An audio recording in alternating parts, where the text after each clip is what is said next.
Good evening everybody, welcome to the iRacing Esports Network and welcome to the so-called World Centre of Racing, the Daytona International Speedway, for the 9th race meeting of the season in the World GT Championship. It is our final Enduro of the season and we are under the lights and we're looking forward to this 2-hour endurance race. In the commentary box alongside me, Adam Bath, on this pleasant spring evening, at least here in the UK anyway. I'm pretty much sure it's the same down on the track, and I'm pretty sure it's the same over in Norfolk, which is where Sam Fitzpatrick is. Sam, welcome, and we're looking forward to the final Enduro of the season, and we've got plenty in store over the next couple of hours.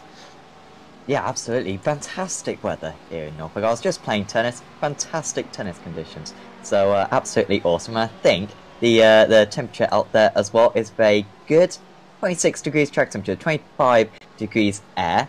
Quite warm, considering that it's 9 o'clock in sim. But like you said, the last Enduro of the season, the two Endurances that we've already had this season have been fantastic. We've had Sebring, of course, where Sindre sets us one. And I think at Le Mans, it was Carl Janssen winning out. So I think it's going to be another very good race. I believe Sindre may not be here. He may have had support pulled out from the season, but we've still got plenty of very competitive drivers. Looking at the grid at the moment, it looks a little bit mixed up at the moment. A couple of drivers who maybe are a little bit overperforming currently, and hopefully they'll be in the mix for a potential win today.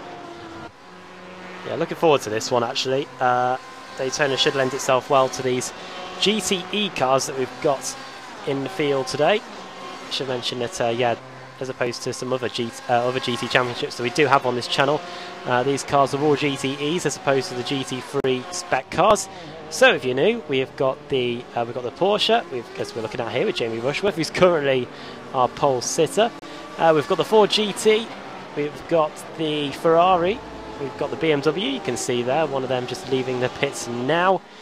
And if we get the car logos actually up on the screen for you, you can see everything else that we've got on in terms of the field. And at the moment it's Porsche, Ferrari, and then the first of the Fords in Carl Janssen as Jamie Rushworth goes off the circuit after completing his hot lap. He'll return back to the pits now and get going again. But some interesting names up there, Sam, it must be said, with the likes of Rushworth, Gregory, Evdoka, and then you've got to find Janssen in 4th. We're trying to find Josh Thompson on here, but I am yeah, I found him now. He's in 6th, so I wonder if Thompson could try and get up there now. The BMW is just going through the infield section now. Yeah, Thompson, of course, has been dominant in qualifying so far this season. I believe the only time he hasn't taken pole was when he had a penalty last time out at Moscow. Apart from that, he has been superb. He even got pole position at Monza, I believe, by less than 1,000th of a second. So, well, if he's going to pull out a great lap, if anyone's going to pull out a great lap, it's going to be him. That BMW has looked very strong since it was introduced to the series. Of course, at Daytona 24 Hours this year, anyone who took part will know that it was a bit of a Ferrari fest, very much regarded as the best car around this track. Very good with the top end speed, and also pretty good to the slow speed corners as well, and so they should have a bit of an advantage. But Josh Thompson trying to prevent that at the moment, going into the bus stop chicane. It's so important. It dictates how much speed you carry for pretty much the next 30 seconds of track or so, and you can see that was nice and neat and tidy. Currently 3/10 of a second off pole position, and we've still got about 5 more minutes to go. We usually see Josh probably only set about 2 valid lap times for the entire session, but he does put in those 2 valid lap times, and that's all you need. These drivers will do 6 or 7 attempts in this session, plenty, as he crosses the line, and it is a little bit slow, but looks as though he's going to go for another attempt. Yeah, just a little bit slow. If the lap time on the graphic glows green, it means that it is a new personal best. Obviously, if it goes purple, that means they are on the pole.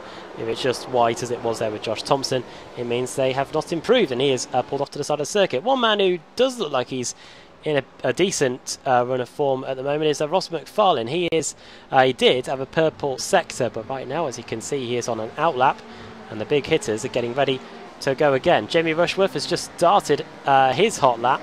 He's going through the first corner now, and towards the International Horseshoe for the first time. This could be a real opportunity to get an overtake done.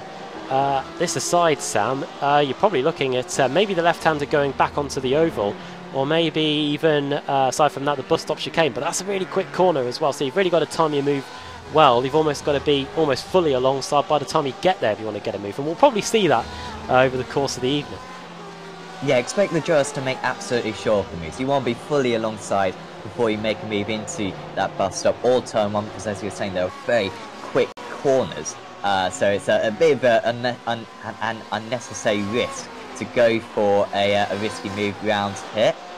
Really, the drivers will work together. You want to be in the slips, you want to save fuel. That's going to be the advantage, because to break the toe round this circuit is very difficult to achieve. And with the closest of the field out there currently, the top, top 13 separated by less than second, top 14 separated by less than second currently. So it's so close out there, it's just not worth kind of squabbling over positions. So expect there to be a lot of kind of potentially team games and lots of tactics up there. Let's see if Jamie Rushworth can currently improve. He's only 2/100ths faster than Ben Gregory currently. And Michael Avdoka right up there for TechSense Fitstyle Motorsport. Of course, I am a Fitstyle Motorsport driver myself, and we did win the the Daytona 24 hours in the GT class. And I do know they have a very good setup. It's saying that I could win. Clearly, it is a very good setup that they got on that Ferrari, and that's part of the reason why they are currently performing so much better than they have for the rest of the season. As Avdoka approaches the line, he's got to improve by 0.5 of a second to take pole position. He's approaching the line now, still staying very committed as Michael, and indicating that this is going to be a rivaling time to that pole position as he crosses the line. And he'll now do a pass now. Looks at that for nothing. But it was a very good first sector, probably because he was coming out of the pits. Not too sure on that. 14.52 it was there. John Roberts improving on his time. We haven't really spoke about the Pro-Ams here today. In fact, we haven't really run you through the championship standings at all. So we can do that now as we get closer towards the green flag here. Looking at the points. Loading up now after 22 races, it is Carl Janssen that leads the way. He's 85 points ahead of Christian Rose. To put that into some context in terms of where they are currently in qualifying, Christian Rose is 9th, Janssen is in 4th, so advantage Janssen so far, but of course it is one of the longest races of the year. Sindre Setsas is in 3rd, but as Sam alluded to at the beginning of the show, it looks like he's at the very least not racing here today. He might not be racing for the rest of the season. At least that's what Davey Witterball says on the YouTube chat. Dave Baker is in 4th. Then it's Ben Hackerson 5th. Ross McFarlane leaping up 5 places after a strong week in Canada. Then Jamie Rushworth 7th. He's looking pretty good at the moment, isn't he? Then Michael Avdoka, Jake Blackhall, and then Chris Daines dropping down to 4th. Down to 10th, sorry. In the AM standings, it is Michael Blake in 1st place.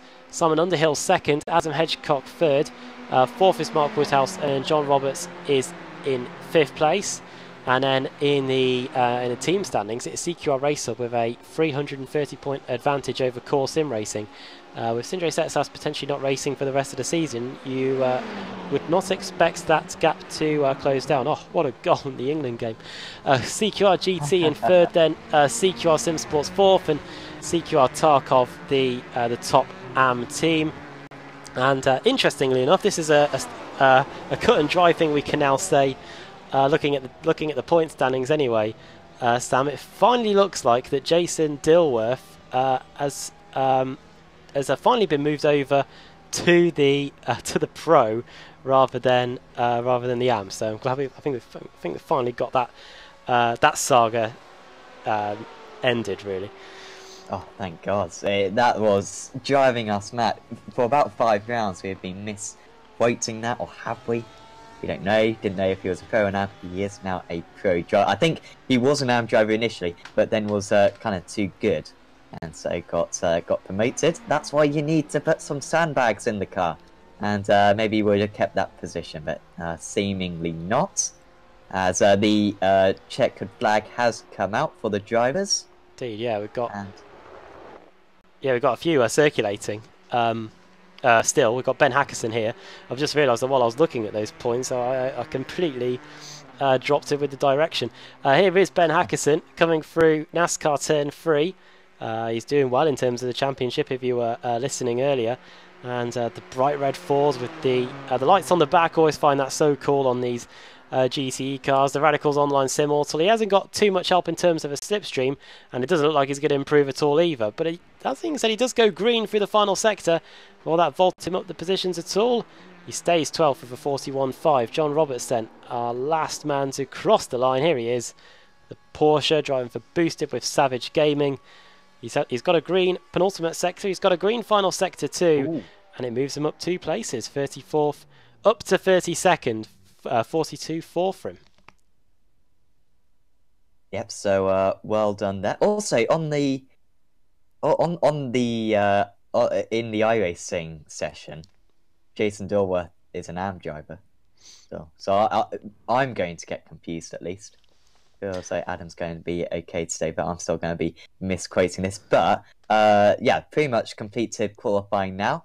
And yeah, looks close up there. Of course, you got to kind of put an asterisk, I think, next to Carl Janssen because he is consistently this season. I don't know if it's underperformed in qualifying or overperformed in the race, but he's always starting 5th or 6th on the grid and then turns out to be the fastest driver out there. So I think from 5th position on the grid, I think he's going to be the favourite still for this one, especially considering that he came 2nd at Sebring and 1st at Le Mans. But many competitive drivers around him, and this is going to be a race of racecraft, undoubtedly, not necessarily out-and-out pace. Yeah, if you're new to the World GT Championship, pretty much every race meeting but 1 or 2, the format is 3 20-minute sprint races, which is pretty unique to these sort of cars. But every so often, like we are tonight, we decide to go the other way and do one race, 2 hours in length, couple of pit stops, a few points bonuses as well, which we will bring you over the course of the evening.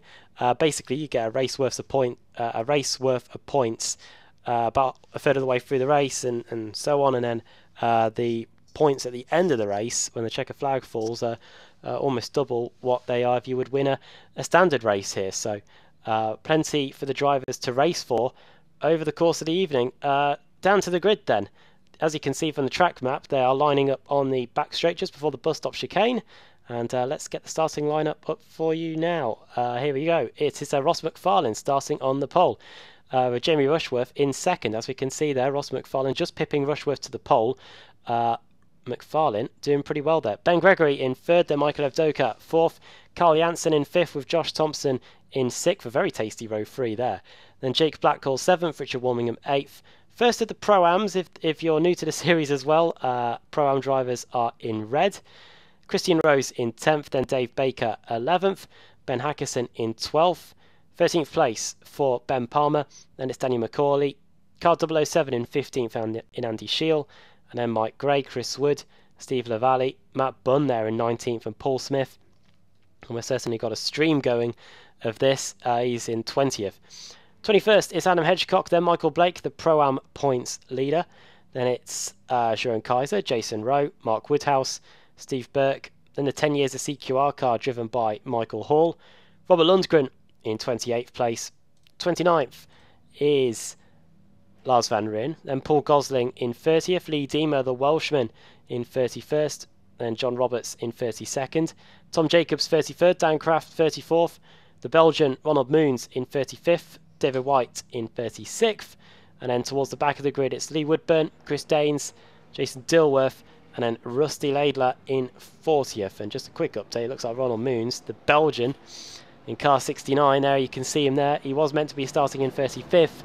It looks like if he's going to get going at all, he's going to be starting from the pit lane. So that is the state of play as the Ferrari and the Porsche go out onto the banking before we get going here. And Sam, you mentioned the Ferrari could be good around here, and looking just there as the cars go around the banking there, just in the shot you've got 1, 2, 3 Ferraris within the top 5 positions, so they're looking pretty ominous here, but I'm intrigued to see what the Porsche and the BMW can do. Yeah, absolutely. The BOP is pretty good for this series. I think it's going to be very close. The Porsche also has had a bit of a boost recently with the new balance of performance, so expect that car to be fast. So it should be fantastic, and do not count any one of these drivers. Josh Thompson starting down in 6th place. What can he do? Could certainly be a dark horse. Cars coming to the green flag, and we're underway here for the 2-hour Enduro in the World GT Championship at Daytona. Good start by Ross McFarlane. Jamie Rushworth remains in 2nd place, but Ben Gregory, he's going to go right up the inside into turn 1 here. So it's going to be a Ferrari 1-2. Through goes Gregory. The Fitztime Motorsport is up into 2nd. I'm sure Sam is very happy with that, as Michael Evdoka and Carl Janssen now squabble over 4th and 5th. It's all going to be very close indeed as we go into the horseshoe for the first time. You can see there Ben Hackerson, a good start from the Radicals Online Sim All car. He's gained 2 spots already, and Simon Underhill's Nomad Green car is right in the mix there too. For what we can see in that shot, it looks like everybody has got through the first hairpin without incident. But Sam, everybody just trying to get their own bit of track here. They need to remember that, of course, it is a 2-hour endurance race. They can afford to be a bit more patient than what they would be on a normal race meeting as we go onto the banking for the first time.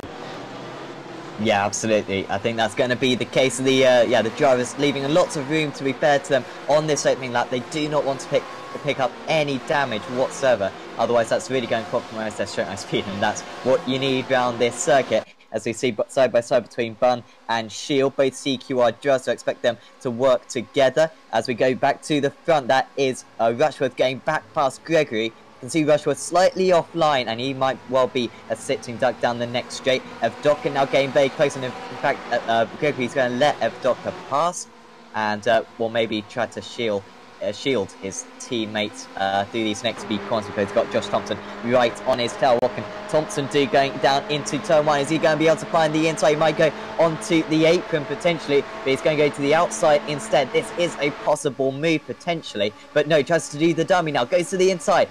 Almost an overtake for Evdoka just ahead, going around the outside of Rushworth. Is there going to be contact? There is, and I think Evdoka's going to be collected there, although it's certainly come off worse for Rushworth, who spins round at turn 1 and loses a lot of positions. From 2nd position, he drops down to 20th. What a disaster for Jamie Rushworth.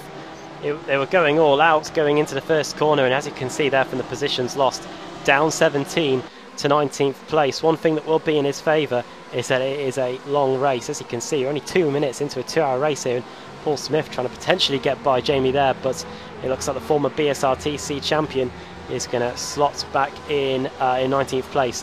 Got a perfect view of all the positions he's got to get back. So at the end of the opening lap, it's Ross McFarlane leading, then it's Josh Thompson in 2nd. Big beneficiary of all that mess down at the first corner. Josh Thompson up into P2. Michael Evdoka then in P3, then it's Ben Gregory. Carl Janssen in 5th, he started there. Then it's Richard Warmingham, Christian Rose, Ben Hackerson, Simon Underhill, and Ben Palmer rounding out the top 10 as Matt Bunn. He's a man on a mission, 6 positions gained, and it looks like he might be about to get past David Baker. He's somewhere in amongst that melee. There he is as the CQR GT car goes into the bus stop chicane. He's in the massive BMW. Can't miss him really. And there he is going back onto the bank, and again he is having a good race so far. And just in front of him, Sam, it looks like Simon Underhill and Ben Palmer are going at it over 8th and 9th. 9th and 10th. Yeah, this is going to help Blackhall as well, because he's really got a toe on these two whilst they were not giving each other a toe, although Blackhall does the wise thing. Don't want to go through wide into this turn 1. That can never go correctly, as most high racers have found out over the years. Holding on to that position though well was Underhill, but he's a little bit offline now. Palmer will go to the outside, but it's almost impossible to go all the way around the outside here, and it's such a short straight up to the next corner that the cutback really doesn't do too much for you. As I think we're about to find out, as a couple of drivers off. That is that Lee Woodburn, I think, just dropping down the field. I'm not quite sure. Mike Gray might have been, Mike Gray might have been one of them. Here's a replay drama at the first corner. This might not be where it started, but we might get a decent view. I think it starts with Jerome Kaiser going off, actually. We might see him in a second. We turn into the first corner. There is Kaiser. We all miss him. Oh, and it's all kicked off already. So we'll try and find it again. It might be even Adam Hedgecock. Here we go. Got plenty of time to look at this because it is a very long race. Here we go. There's Kaiser spinning. He avoids him well, but then gets clattered into by a Simmortal. And, oh dear, CQR car trying to like really barge his way through there. Poor Adam Hedgecock, that's his race over and done with. Chris Wood involved, Mike Gray, Woodhouse, Gosling, McCauley also parked up potentially. Here's how he got involved. CQR Sim Sports, his incident might be a little bit further along actually. Let's see what happens here. He's got a car behind him. Oh, not sure whether that was a locking of the brakes or whether that was contact from the side. Either way, McCauley gets going again. Not too much damage, but a lot of drama unfolding in the midfield as we go back to live. And Ben Palmer and Underhill, they are picking up right where they left off. They are still nose to tail over 9th and 10th. Yeah, superb battle there. They are losing quite a bit of time though, and that's why, well, sorry, Palmer has now got ahead of Underhill, so now he can try to close that 1.5 second gap, because pretty much the top 8, sorry, are all in a group. Ross McFarlane's got a little bit of a lead out in front, but that lead is coming down quite rapidly. So yeah, just expect those top drivers to really stay close. And now Palmer's got to try to bridge that gap. He's got 1.6 seconds to catch, and this is such a painful situation to be in, because the car ahead of you is gaining about 0.3 of a second a lap just from the slipstream from the cars that they're following. Meanwhile, Palmer has to push like absolute mad just to close that gap as much as possible. He might stand a chance to, oh, and off goes the XBR driver of Mike Gray, and he's dropped right down the field. I think he was benefiting from those incidents actually, Gray, and he's lost it again. Yeah, that was down at the International Horseshoe. Not what he would have wanted, but looks like the car wasn't too damaged in that situation. Lead update for you. It remains just under a second between Ross McFarlane and Josh Thompson. In terms of the AM category, as somebody's dropping down the order. Oh dear, look at this. This is a great battle. Oh dear, there's a CQR car off, and that is Dan Kraft. He's in that tyre barrier. That was where Andreas Katz famously got berries in the BSRTC finale of 2015. This time, though, Daniel Kraft is able to get going again. But this time he's dropped down to 35th. Not what he would have wanted, because he's only lost 2 places from where he started. Therefore, he must have gained quite a lot of places in the early going as Daniel McCauley comes into the pits. Potentially some damage that needs repairing. Surely too early for a rolling of the dice in terms of fuel strategy. But we'll have to wait and see on that one as the Porsche trundles down the pits. Yeah, I think so. The drivers are going to have to make at least 2 pit stops, as we see some close battling between Gregory and Janssen. I imagine Gregory is quite keen on trying to fend off kind of his teammate Mark Docker, and also kind of driver that they kind of work with. I know Ed Docker and Gregory, Ross McFarlane as well in the lead. I think they're all running quite similar setups and working probably as a team. And I imagine Gregory is currently the Gandalf of the situation, telling Janssen that he shall not pass, and trying to protect that 4th position for as long as possible. Richard Warmium, the top XVR driver, has dropped off actually, so he's now 1.2 seconds behind. Had a little bit of an underwhelming lap that last time by. So he will try to bridge that gap, and then it's Rose and Hackerson and Co. It's difficult to call which way this is going to go, because remember, if they can save a bit of fuel behind one another, that's also going to help them out a lot, as Janssen gets really close now. Got a big overspeed. I don't think Gregory's got any damage. It's just the slipstream effect is so strong around this circuit, as we see Docker just ahead as well. And has Docker got maybe like a slowdown? I'm not quite sure, but here comes Janssen round the outside of Gregory, and Gregory's not going to be able to fend off that one. He'll try to follow the forward driver as much as possible. And yeah, Docker had a slowdown then, and that's crucially lost him about a second in comparison to Thompson and McFarlane.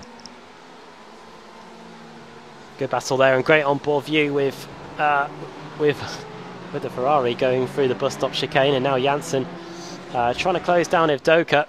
Gregory keeping an eye. Problem with Paul Smith, never seems to go well on the ovals for him. He loves Bathurst, but remember Motegi a couple of years ago, it didn't go well. Let's see what happened to the Small Time Racing Yorkshireman here. Oh, not too sure whether he was put off by the smoke of the Porsche in front of him. But either way, he gets a fantastic view of where he's just been as the rear-wheel drive Porsche spins around, and he's going to have to get going again. This time he's in 33rd place, 13 positions lower than where he started, so Paul. Plenty of time for you to get back to where you once were as we rejoin this Ford-Ferrari sandwich going on here. First in the shot is Michael Evdoka, Fitzdie Motorsport. Then it's Carl Janssen in the Ford in 4th. And then it's the other Fitzdie Motorsports car in 5th with Ben Gregory. And let's see if Gregory can get it back this time. Sam, this was where he got done by the Ford. The Ford will be picking up a nice tow from his teammate though. Let's see if the Ferrari can use the straight line speed that we know it's got underneath the bonnet.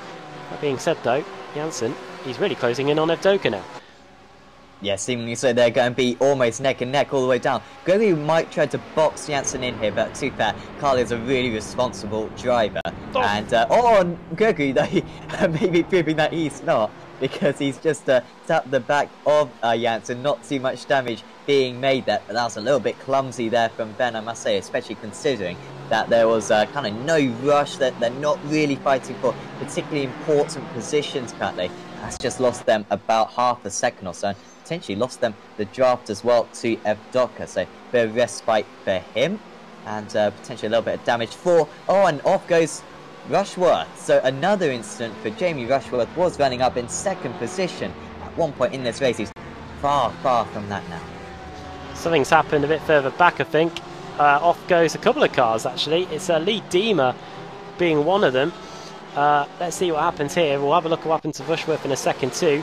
There's CQR cars all sorts of all over the place in the foreground of the shot. That will almost certainly be Michael Hall, I think. 112. Oh dear me. Well, punted. We haven't really used the boosted pun for a while, but I think we can bring it out of retirement for that.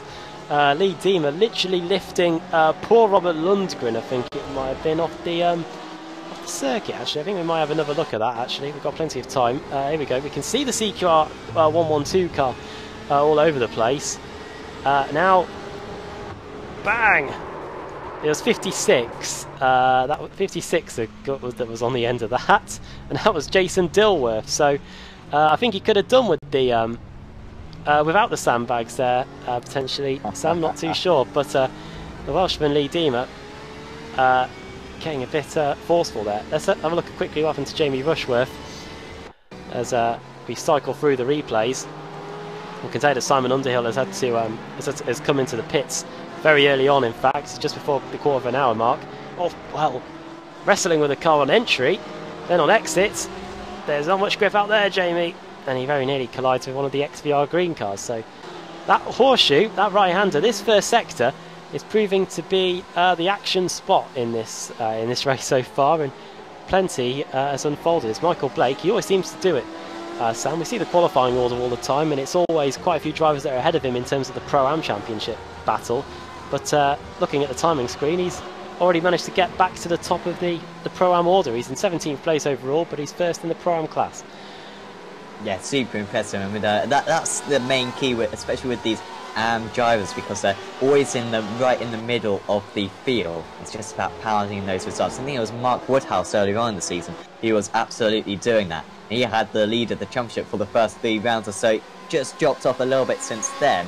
But it's whoever can complete the most races, which will win out, I'm sure, in that series. And yeah, Michael doing a very good job at the moment.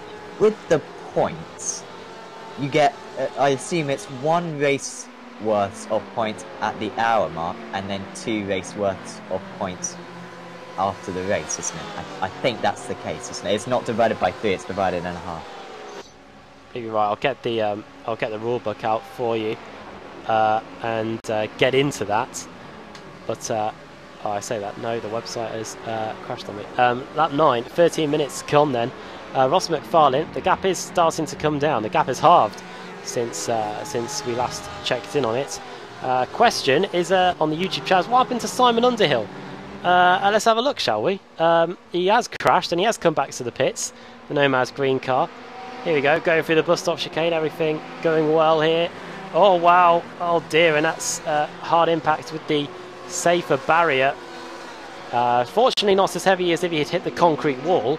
Obviously, this track was scanned in 2011. If you fast forward to 2019, every single part of this Daytona circuit is covered with safer barrier. But Simon Underhill, that is not what he would have wanted, and it looks like, Sam, it may have been a meatball flag for him, which has resulted in him coming into the pits. He'll be very happy that he's got a fast repair in this, because he is already back out on the circuit since we've been looking at this replay.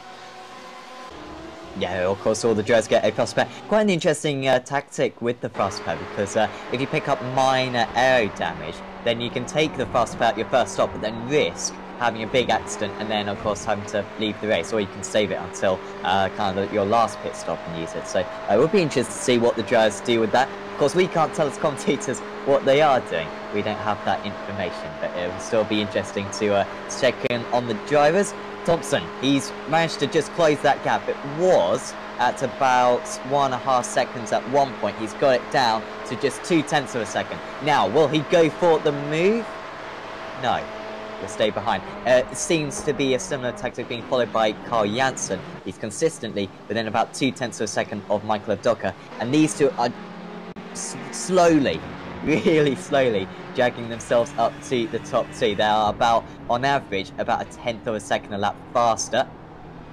And so Janssen, using his wily tactics, just kind of saving that fuel as much as he can. He'll go a little bit further in this first stint, and could be beneficial for him. These drivers want to get to the 40-minute mark to be safe on fuel, but I must say, looking at them being limited to 75% fuel, that's not necessarily going to be the easiest thing. I guess we can class this as visor cam. Matt Bunn, something's happened to Bunn out there. Oh dear, this is down at the second of the horseshoes. He's tumbling down the screen. He's down to 14th place. He rejoins just behind his teammate Dave Baker, where I think something has happened to him too. I didn't want to cut away as we were looking on board. Here it is. Now this is Matt Bunn right behind, I think, actually. Let's see what happened. Oh, nothing to do with him. Baker looks like he just hit a bump or something, and the car goes for a half spin going into the first corner. This driver's going to be worried every single time they go into that first corner now, trying to brake, trying to steer the car to the left, trying to make sure that the brakes don't get locked up. Otherwise, you could be doing what quite a few of the drivers have done here, as Baker goes through the bus stop chicane, and out from behind the pit buildings come Michael Avdoka and Carl Janssen again, as these two continue their fight over second and third, as a whole load of fans start to materialise in front of me as we go into the first corner. Very close between Laidler and Danes, I believe. They are pretty much neck and neck going down the straight currently. Oh, and Gray's had a big accident, so that's by the bus stop then. So we've had a few drivers. That's also car number 5, the Lizard Motorsport driver of Tom Jacobs. Tom Jacobs, okay. And he's buried in the tyre barrier, Mike Gray. That's nothing he can do about that. Oh dear, that's him jumping to the pits. Let's see if we can actually find a moment where he actually crashed. Here we go. This is going to be a bit of a big one. Let's see what happened here then. So he's bearing down on the Porsche. Go past the Porsche. Oh well, dear me! Off they fly into the tyre barrier. Not too sure what to say in terms of apportioning blame on that. Both drivers gave each other space, but there was that racing line, and they both went for it in the end. So not too good for them. It looks like that Tom Jacobs has got going, but poor Mike Gray, first of all, is going to have to wait for him to get towed back, and then he's going to have to worry about getting the fast repair and get it going again. Back to the leaders then. And it is half a second between McFarlane and Thompson. Janssen and Avdoka remaining about 1/10 of a second. And of course, we saw this in the last Enduro that we had at Bathurst. Many of the drivers there on that occasion, and at Sebring as well. I believe that's where the 2 Enduros were this season. Both thinking about the fuel game and making sure that they can get it home on the least amount of pit stops as possible. As Thompson puts in a new personal best as he continues his pursuit of Ross McFarlane at the front, who has pretty much led every single lap thus far. Yeah, and it could be difficult with the tyres as well in this race, because we found at Sebring it was beneficial for the drivers to change tyres once. At Le Mans they didn't have to change tyres. This circuit is a little bit in the middle of those two. It's of course it's half an oval and half a proper circuit, of course. So could be quite difficult near the end for these drivers. I expect them not to change tyres at any point, but certainly a possibility. As we see, yeah, Wood versus Rushworth. This is the battle for 14th and 15th position. Wood doing a pretty good job for Smile Time Racing at the moment. Rushworth, of course, with all his issues. I say all his issues. He's had 2 issues, both spins, and they both lost him lots of time. He's now 25 seconds off the lead, and you really feel as though you should be fighting for the lead, but well, you'll have to get over that and try to move up the field. Certainly a top 10 still very possible for him. And he's got Dave Baker now 8 seconds up the road. Also got, I think, a battle between Underhill, Van Rijn and Macaulay going on. Those 3 seem to be quite close to one another. That's the battle for the lower echelons of the 20s drivers. And yeah. Here we go. I was just having a look at something then for a second. 20 minutes gone. And yeah, this is a pretty decent scrap. We've got Macaulay, Underhill, Woodburn and Daniel Kraft. Kraft has not been into the pits. Just as old dear, what's happened? Evdoka spun. The moment we turn our attention away from the lead battle, or something kicks off. Michael Evdoka goes for a spin. He nearly sends a Ford flying with him as well. That was Hackerson, who has had to quickly regain his composure. Richard Warmingham v Evdoka then going into the first of the hairpins. BMW v Ferrari. Maybe something we'll see in the Formula E Championship in the future. Not too sure. We saw it in Formula 1 back in the late noughties. And Richard Warmingham is able to get past Evdoka, who has had a half spin, got going again, and looks like, fortunately, he hasn't hit anything. Here is the replay. So, you've got the Ford right behind us. On the brakes into the first corner. Turns in. Oh, and there is a locked. And Alex Simpson, if he was here, he'd be going apoplectic, because he's always the person that says, why do you put the brake bias at the rear? Because it will lead to moments directly like that. And I wonder if Michael Evdoka, wonder if that was the problem for Michael. And either way, it's dropped him down to 8th place now. Yeah, so he'll be really annoyed with that one, will Michael? And we've seen so many mistakes like that, just on that verge of the circuit, where all the drivers seem to decelerate. As Matt Bunn has had a connection issue, so not good for him whatsoever. So he's yeah, he had to retire from the race seemingly. Here comes Evdoka though onto the back of this battle. Then a pretty epic battle. Hackerson, Rose, Warmingham, Evdoka. I imagine, whilst the 3 guys in front of him have all been trying to save fuel, I think Michael's going to be a little bit frustrated with that mistake, and was probably going to try to go straight through the middle of them. Yeah, ever so close just in front actually between Rose and Warmingham, going into turn 1. And just about staying in position. Evdoka might be able to go for a move at the hairpin, but just having a little bit of a struggling exit there. We'll have to bide his time. And he's now 11 seconds off the race lead. Indeed he is. Yeah, let's just see how the gap is spread. So you can see there, this is the gap from Thompson on back. So we've got a good half a minute covering the top 16 here. And into the second hairpin. On board with Evdoka in 8th. He hasn't got to worry too much about the car behind. Ben Palmer is 1.1 seconds away. But a really nice looking 4-car train. Let's hope we can carry on this after we've got the once we've got the first round of stops out of the way, as we quickly approach the quarter mark of the race in this 2-hour enduro in the World GT Championship. After this we have a week off next week. Of course the hours change too. And then when we come back we're at Barber Motorsports Park in Alabama. And then we end the season penultimate race at Road Atlanta, and then we go to Spa for 3 20-minute sprint races there. Cannot wait for those race meetings, which will be all coming up on the iRacing Esports Network.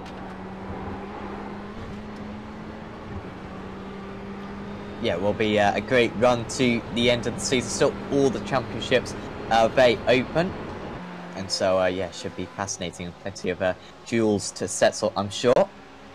As yeah, this battle's getting quite close. Of course, that spin for Evdoka means that Janssen no longer has a slipstream. So Janssen is probably going to struggle on fuel in comparison to Thompson in this first stop. And whilst, of course, McFarlane is still leading the way, and you've got Gregory only 6 seconds off the lead, I would say just the fact that, you know, Thompson and Janssen have got experience in this situation before, and they seem to be the 2 fastest drivers out in circuit. I think they are the two favourites, so it's really important how far fuel either of them can go. And in fact, on that last lap, in fact, Janssen was 1/10 slower than these two drivers. So all of a sudden, losing that slipstream could be quite problematic for the core sim racing driver. Here comes Underhill then, after his issue earlier on, trying to get past Chris Danes.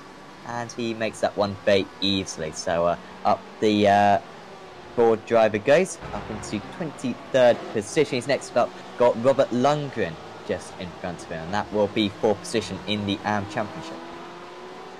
Indeed it is. Yeah, we saw where Underhill is in terms of the AM category. He is Michael Blake's direct competition in terms of the AM trophy. So he'll be eager to get some points on the board there, so that he can keep him within reach. Paul Smith and Danny McCauley may have got a bit too close together. I wonder if these two will be racing against each other at the karting 24 hours. Not too sure, but we'll see anyway. That's just come to mind. Anyway, I think McCauley may have just crashed a moment later as well. Oh wow, locks the rears off into the tyre barrier, and that's not what he wanted at all. How did Paul Smith get involved in all of this then? I wonder if because he literally went off seconds later. He's on a different part of the circuit, so this is going to be interesting.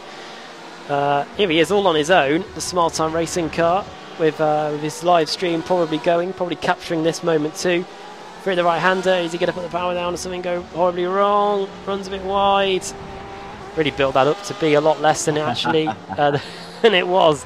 Hopefully this lives up to the billing. Danny McCauley's about to crash apparently, according to the event viewer, and well, it's another spin. So I wonder if the tyres are really crying enough. Jamie Rushworth, by the way, has just come into the pits, so I wonder if this could be the first of maybe some scheduled stops, as we are now nearly half an hour into the race. Rushworth coming down the pit lane now. He was one of the quickest qualifiers. He started second on the grid, let's not forget.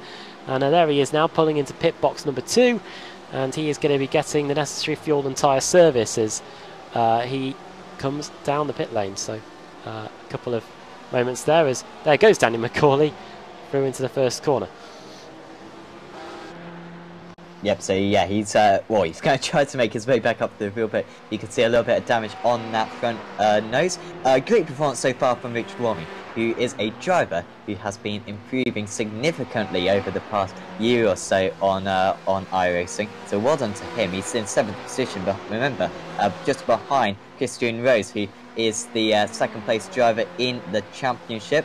Michael Docker really failing to make much of an impression on these drivers at the moment, as just check in on McFarlane and Thompson, because they were very close to one another, 1/10 of a second. But the amount of fuel Thompson is saving at the moment, and they're still maintaining the gap to Janssen. This is making no impression whatsoever, as Rose and Hackerson going side by side. Here comes Hackerson then down the inside. I think Rose just got that move done, and now Hackerson is trying to repel the attack. He's going beyond the outside, and like I said earlier on, it's so difficult to get the move done on the outside. You just got to drive so much further around the circuit. Really no advantage, no extra grip out on that part of the circuit, and it does mean that Christian Rose is back up into the top 5. He has got a big gap though to catch up to Ben Gregory, and then yeah, Warmium and Evdoka. Palmer, we were talking earlier on how Palmer was trying to bridge the gap to this big pack. He's still trying to bridge that gap, but he's nearly made it. Only 7/10 of a second behind now. You can see him just behind the Pitstone Motorsport driver, and so this is going to turn into potentially a 6-car battle, I think. 5-car battle, sorry. No, sorry, 6-car battle, because Blackhall is turning up as well. Yeah, from 5 down to 10. Oh dear, something's happened. Daniel Craft and Ronald Moons may have got intertangled somewhere. I think we might have just seen the smoke from the remnants of it.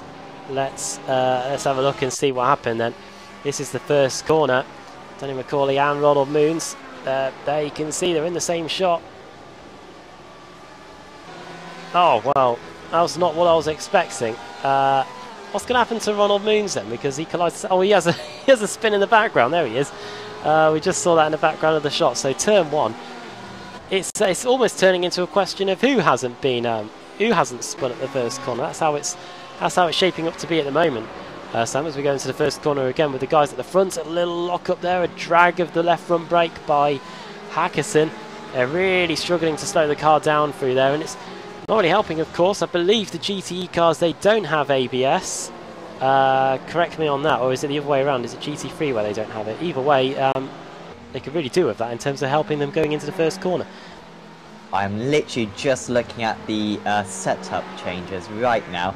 They have traction control, but they do not have ABS from what I can see. I think that's how I remember it, at least. So yeah, difficult for these drivers to get the car stops. Of course, often we see the IMSA Sports Car Series, which is tomorrow morning for the UK guys. We broadcast the Australian split there. It's basically like the first race of the week. Don't envy you that there. I'll be saying all sorts of rubbish. Not most of the time. Thankfully, I only did last week. I won't be doing it anymore from there. But in that series, we have the Daytona prototype, the GTEs and the GT3s. And of course, the GT3 is the slowest car. Yet it has the best brakes because the DP and the GT don't have any ABS. And that can cause some quite big issues sometimes amongst the class, where GT3 is absolutely clattering into the back of the faster classes.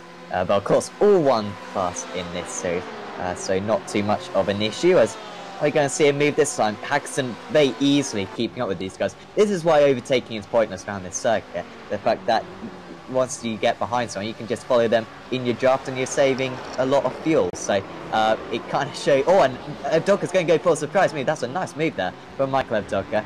Good awareness there from Richard Warmingham, who also allows past Ben Palmer. So, well, that was a sneaky move there from Michael Evdoka, just straight down the inside, and catches an opponent unaware. And he's only got 2 more drivers now to overtake, and then he'll be at the front of this pack. So then it's a 5-second gap to try and reduce to Carl Janssen in third. He's about 2 seconds away from Josh Thompson in second. Him and Ross McFarlane literally trading lap times here, as going very wide goes Christian Rose. Let's see if the CQR Race Hub, whether that will impact the CQR Race Hub car going on to the banking, as we are starting to see cars trickle their way into the pits. Robert Lundgren has just come in the boosted car. Who else has been in? Simon Underhill, of course, but that was to get a new car. He was only in the pit box for 9 seconds. So too Steve Burke in the Team Lizard car. He was only in the pit box for 1 second.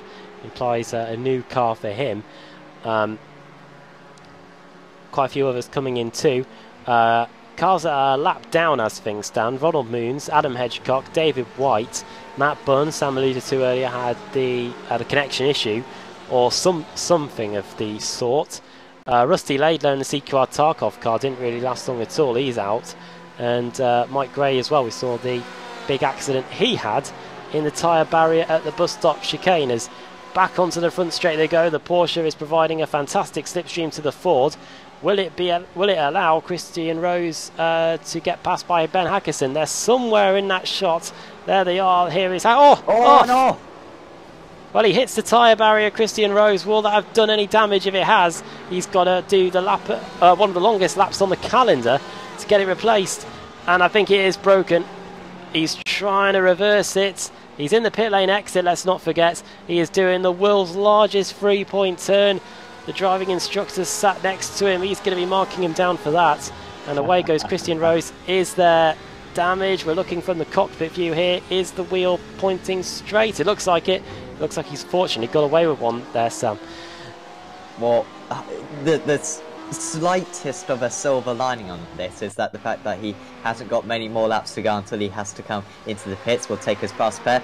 This is how it happened. It was just another rear locking on that bump, on that ridge, and you know what, he was lucky that he should have been wedged in that tyre barrier. And when you go into that tyre barrier, often the car can get completely stuck, as we saw earlier on with another driver, I believe. So yeah, he was pretty fortunate that Christian Rose. But remember, second in the championship, the main rival to Carl Janssen in the championship, and he's just gone and crashed out of the race potentially. So really positive for the Core Sim Racing driver, despite the fact that he's only running in 3rd position currently. As will Thompson go for a move right before the pit stops? Maybe that could be a tactic. Or maybe he will just wait for the overcut. I think he'll probably just wait for the overcut, because Ross McFarlane has been driving superbly so far, without mistake, and has been absolutely rattling these laps past. And he's certainly giving himself a great chance of the race win currently. On the bad box for a second. Here is how the gap has fluctuated over the last 10 laps, and the answer is not much at all. It has been as high as 3 tenths. It's been as low as just a tenth of a second as they get to the lineup. Of course, those of you that remember F1 in the early noughties, Michael Schumacher had a great tactic of following a car behind, and then the moment they come into the pits, he puts the hammer down and managed to pull out a gap and get ahead of them. We'll wait and see if that's what Josh Thompson has up his sleeve, but we'll have to wait and see with that one. As you can see from the Pro-Am category on the timing tower on the left-hand side, it is Blake leading the way still, then it's Gosling, and then it's Woodhouse in 17th place, highest small-time driver there. So that is the state of play in terms of the Pro-Am Championship. We can take a look at that later on as the 2 leaders come through the bus stop chicane again. Back onto the NASCAR oval, through turn 3, NASCAR turn 3, and then through turn 4. I wonder if we could see a Daytona 500-esque style drag race to the line later on as Thompson blinks in and out there momentarily. Thompson's got a very good run this time actually, Sam, as we come across the timing line. Let's see if we can go on board with him and see if he lifts. Yep. Absolutely, and of course that slipstream, yeah, just helping him so much up there currently is Josh Thompson. Of course, for the fuel, the way to save fuel in iRacing is always to lift off. The short gear changes, I believe at least, don't do anything. It's all about your throttle inputs, and so yeah, lifting and coasting is a big advantage, or just maybe lifting up maybe to about 50% throttle down the straights when you're deep in the slipstream can be very advantageous later on. He's doing that very well at the moment is the BMW driver. Close between Hall and Smith currently. They are neck and neck currently. In fact, Smith has just got past Hall. That's Smile Time Racing versus 10 years of CQR. And yeah, that's a nice battle actually. The battle that we kind of checked in on earlier on. As in fact Burke and Danes go neck and neck. Burke pulling ahead. Of course, all these drivers, kind of weird to see all these drivers who, you know, wrecked it into the walls, and they're absolutely fine now because they took their fast repair earlier on. The battle here just sorry. So I was just going to say, of course, Burke, what wasn't the driver who came off? That was his teammate, his Team Lizard Motorsports driver. That was his teammate, Tom Jacobs, of course, our fellow commentator on Apex Racing TV. Something's happened here to Robert Lundgren. I think I know what's going to happen here. I think we saw this when we were on boards with Thompson earlier. I think he's just going to lose it going for the first corner. Not the first, not going to be the last, really. But away goes Lundgren. The Swede is in 34th place and very nearly gets clattered into there by one of the Team Maz cars. I think that was Jason Rowe. It is, actually. He gets passed by car 92, Carl Janssen, to be put a lap down. Back with the leaders again. Good battle here actually between Paul Gosling and Mark Woodhouse. This is over Pro-Am Pride here. This is over second and third in class, and it looks like the Ferrari has got it done. Have to say, great race by Paul Gosling so far. 14 places gained. I'm sure you might argue that most of them might have been from drivers that spun going into the first corner, but he'll take that. 16th place overall and second in the Pro-Am category, and if he can stay in that position for another 21.5 minutes, then he's going to be on for some decent points as well as they go into the first corner. Into the pits has come Lee Deemer as well. He's 7th in class. There he is, going down the pit lane now. The Welshman coming into his pit box, and I wonder how long this stop could be. This could be a benchmark for us in terms of how long we can expect the stops to be when some of the pros come in the not too distant future. Deemer still sat in the pit box. 17, 18, 19 seconds in his pit stall here. 23, 24. We're approaching nearly half a minute. He's going to get the tyres changed as well. Of course, if you're new to this, they can't do fuel and tyres at the same time. They've got to do the fuel and then the tyres afterwards. And it is a mightily long stop indeed. 40 seconds now. Shows you the deficit that you have to take, Sam, if you want to get a tyre changed here. 26 seconds or so, 27 maybe. Of course, what we really need, and you know, we're on the iRacing Esports Network. I don't want to have a go at iRacing, otherwise this stream will totally be shut down. But it would be fantastic to have the animated pit crews on these GT cars. Of course, it is being rolled out, and we'll have some patience about it. But it would be fantastic for us commentators who don't really know what we're talking about to see visually what the pit guys are doing. So that would be absolutely superb. But yeah, I'm sure it is currently work in progress. And yeah, so interesting that he took these tyres.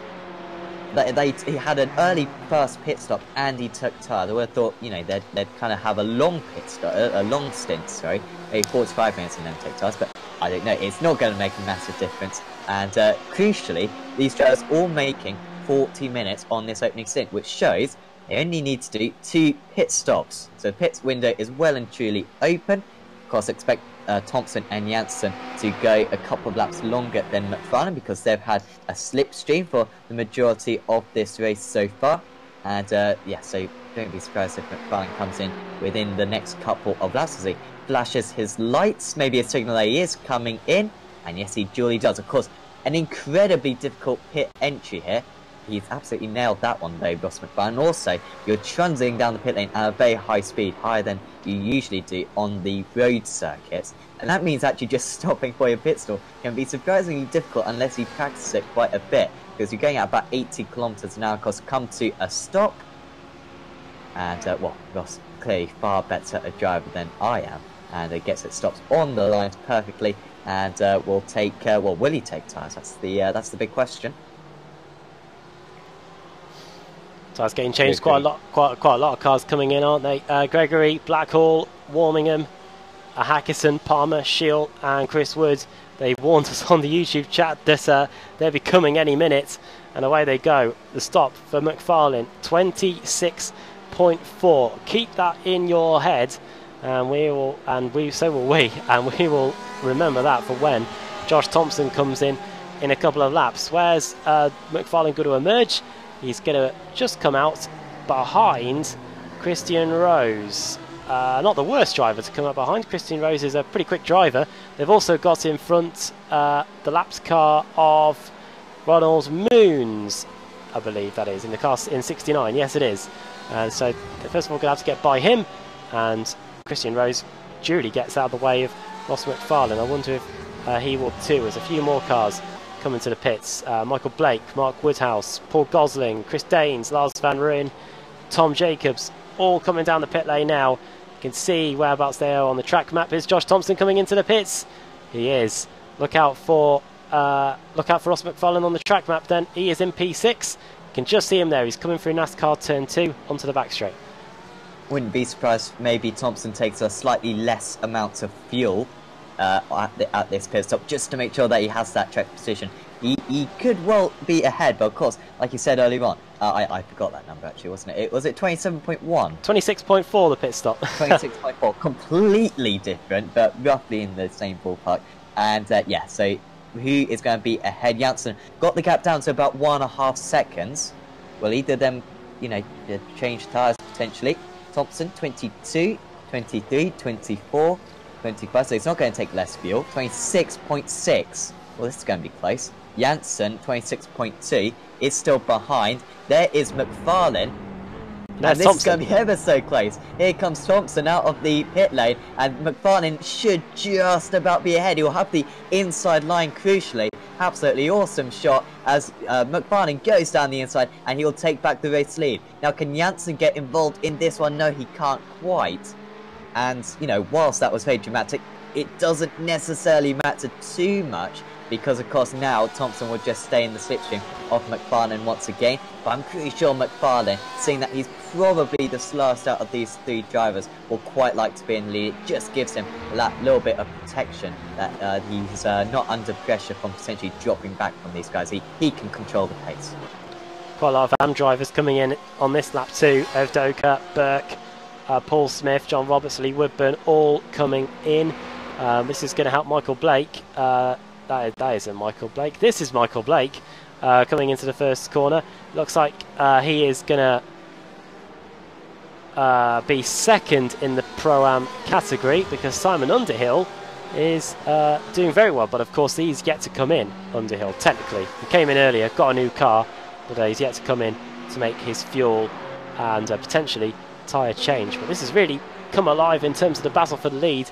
A couple of, before these two came in, Carly Anton was a good second or so, or maybe even two, away from them. Now he's right in with a shout, and we couldn't have asked for anything more. We've got Ferrari, we've got BMW, and we've got Ford, all fighting out for the win here. Driving for 3 different teams as well. Ross McFarlane driving for his team. We've got Josh Thompson driving for CQR Race Hub, and then Core Sim Racing with Carly Anson. It's going to be a fantastic duel to the flag. We've got a Scotsman, we've got a Manxman, and we've got a Swede as well. So got pretty much all of Northern Europe, technically, maybe class Britain as Northern, not too sure, covered. I'm sure there's probably loads of you out there that will disagree. I didn't get a GCSE in geography.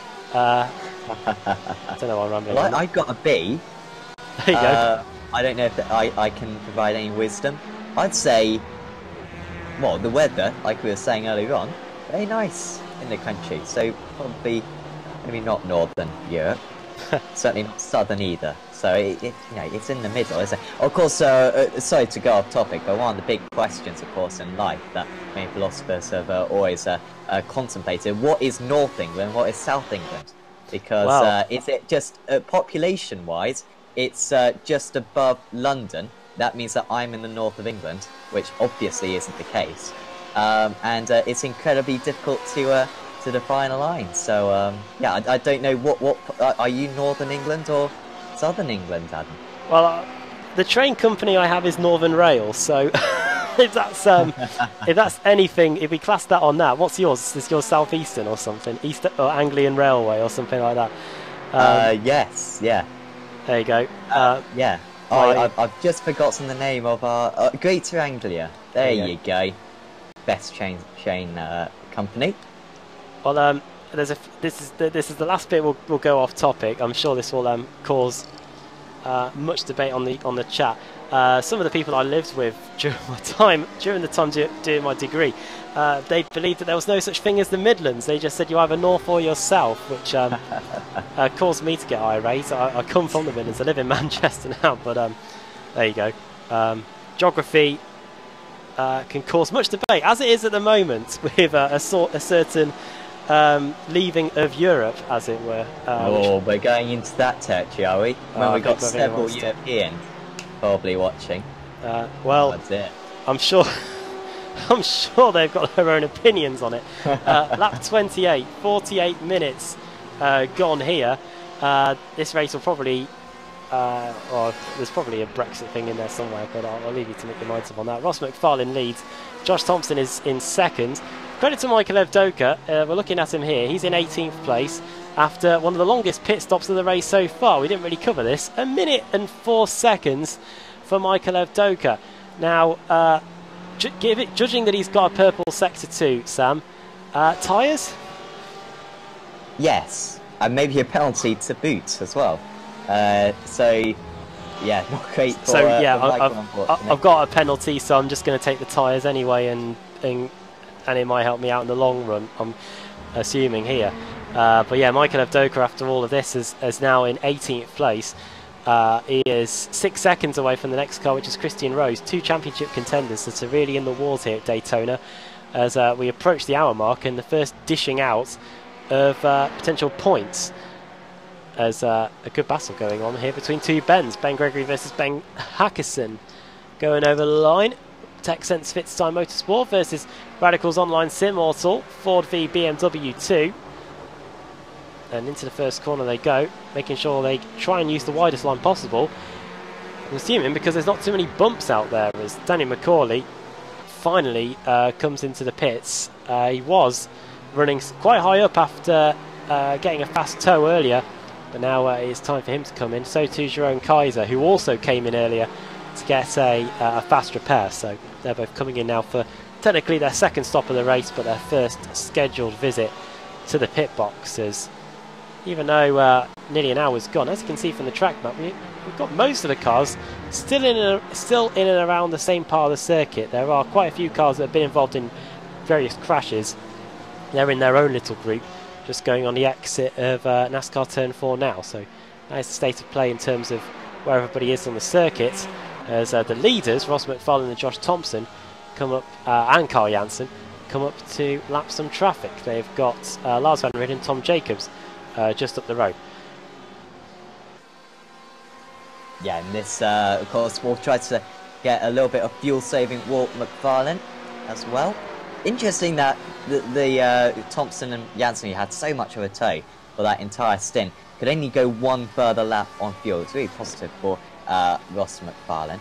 And Thompson and Jansen have been the two most patient drivers out there so far. So, yeah, this is going to be pretty much how it is for the next 40 minutes or so in this race. And just these three following one another. And, of course, a lot of the drivers behind Ben Gregory, of course, will be hoping that these guys have a little bit of a collision, because that's the only way that I think these three aren't going to finish on the podium.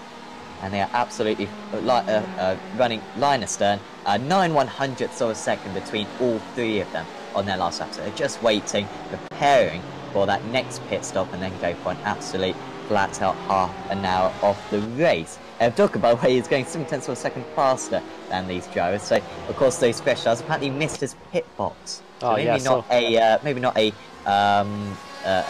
penalty, but still missed his pit box, which like I said earlier on, very easy to do down this Daytona pit lane. In fact, Edhook was lapping about 2 seconds faster than the drivers around him. Has got quite a bit to catch, because he's about 50 seconds off the lead currently, the driver who was fighting for the lead. Remember earlier on, Berg and Lundgren, I suddenly see, are going side by side currently, and in fact Lundgren just making that move on the Team Lizard Motorsport driver, and yeah, pulling ahead there. So Berg, yeah, these two have kept their cars relatively clean, I believe, unlike many others, battling for 23rd and 24th positions. Let's see what happened to Michael Evdoka then. Here he is, coming down the pits. Everything's fine here. You can see Thompson and Jansen there. Oh, there's the reverse. And then the pit stop begins, and then he had to serve his penalty. In fact, we can speed it up. There go Thompson and Jansen. There's the really long sit. Either he's literally filling it to the brim with fuel, or he's got a penalty, more likely the latter. And you can see the whole world streaming by. There go the tyres. Down off the jacks. That fan is very focused on him from what we're looking at. And away he goes. So that's what happened to Michael Evdoka. He's in 16th place now. Over the line he goes. Let's see what lap time he does actually. 42.2. Not as quick as the 41.4 that he did earlier. But it is right up there with still what Ross McFarlane and Josh Thompson are doing at the front, as Simon Underhill and Jake Blackhall here battle over 10th and 11th. Two drivers literally racing on opposite sides of the world, as in opposite time zones as well. It's about...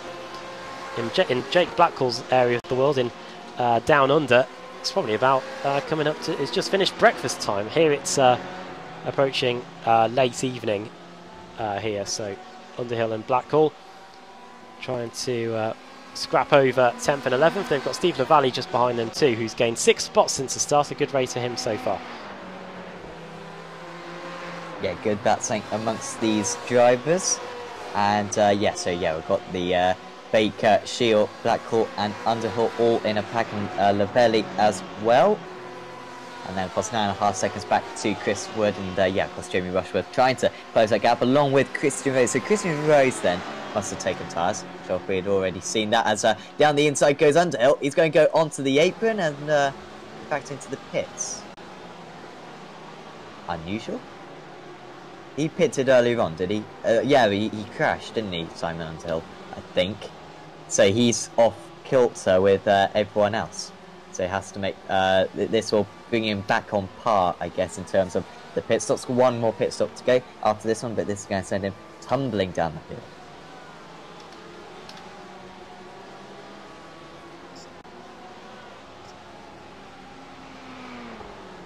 Down he goes, the order then. Good battle here between Steve Burke and John Roberts.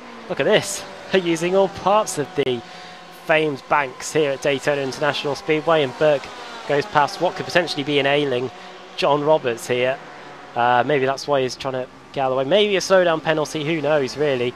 But Roberts down to 24th place. If you look at what that means in terms of the Pro-Am category, Roberts, former king of the mountain in another series around the hills of Bathurst, sits in 7th place in the Pro-Am class. Burke is in front of him, then it's Lundgren, Woodhouse in 4th, then Gosling 3rd, Underhill 2nd, and Michael Blake remains the leader, as he has been on many occasions in the Pro-Am Championship this season.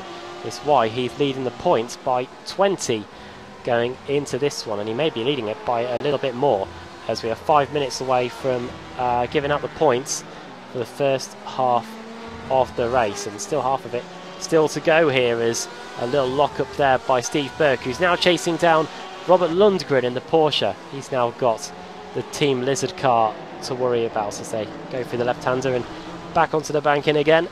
The Swede worrying about the Team Lizard car as he slides and slivers all over the back of him. Don't know if they have lizards in Sweden, but he'll be definitely worried about this Team Lizard Porsche going down the back straight. I wonder if that's the test for Northern Europe and Southern Europe, because I certainly remember holiday in France, there were massive lizards all over the place. So I feel like that's maybe some, I don't know, yeah. But yeah, he will certainly be trying to hold off his rival here. Also trying to move up the field because Robert Lundgren is looking a bit of a sitting duck currently as they go side by side. Maybe just having to back out of this one, almost making contacts across the start-finish line, and Lundgren's going to be able to hang on. Seemingly very good straight line speed there for the boosted motorsport driver. And Team Lizard driver could not overtake there. And of course Danes kind of falling into these guys. On that last lap they were 3 tenths faster than Chris Dane, so it looks as though that's going to be inevitable, that they're going to catch up to the 900 car. And also lapping a bit faster than Paul Gosling and Mark Woodhouse as well, so this could be quite a nice battle basically.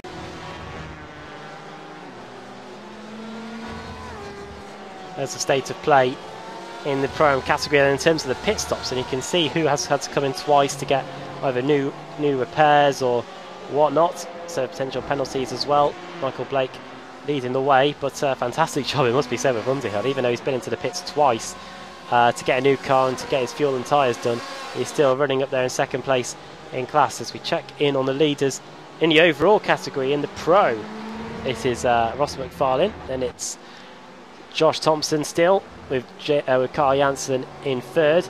17 seconds behind, it is this guy, Ben Gregory, 4th. Managed to win a BSRTC title with a controller back in the day, back in 2014. He probably picked the right moment, because ever since then the championship has just been increasingly tough. Sam knows is getting to grips on it, as we've lost Jamie Rushworth again, have we? Oh dear, well he's been off here earlier.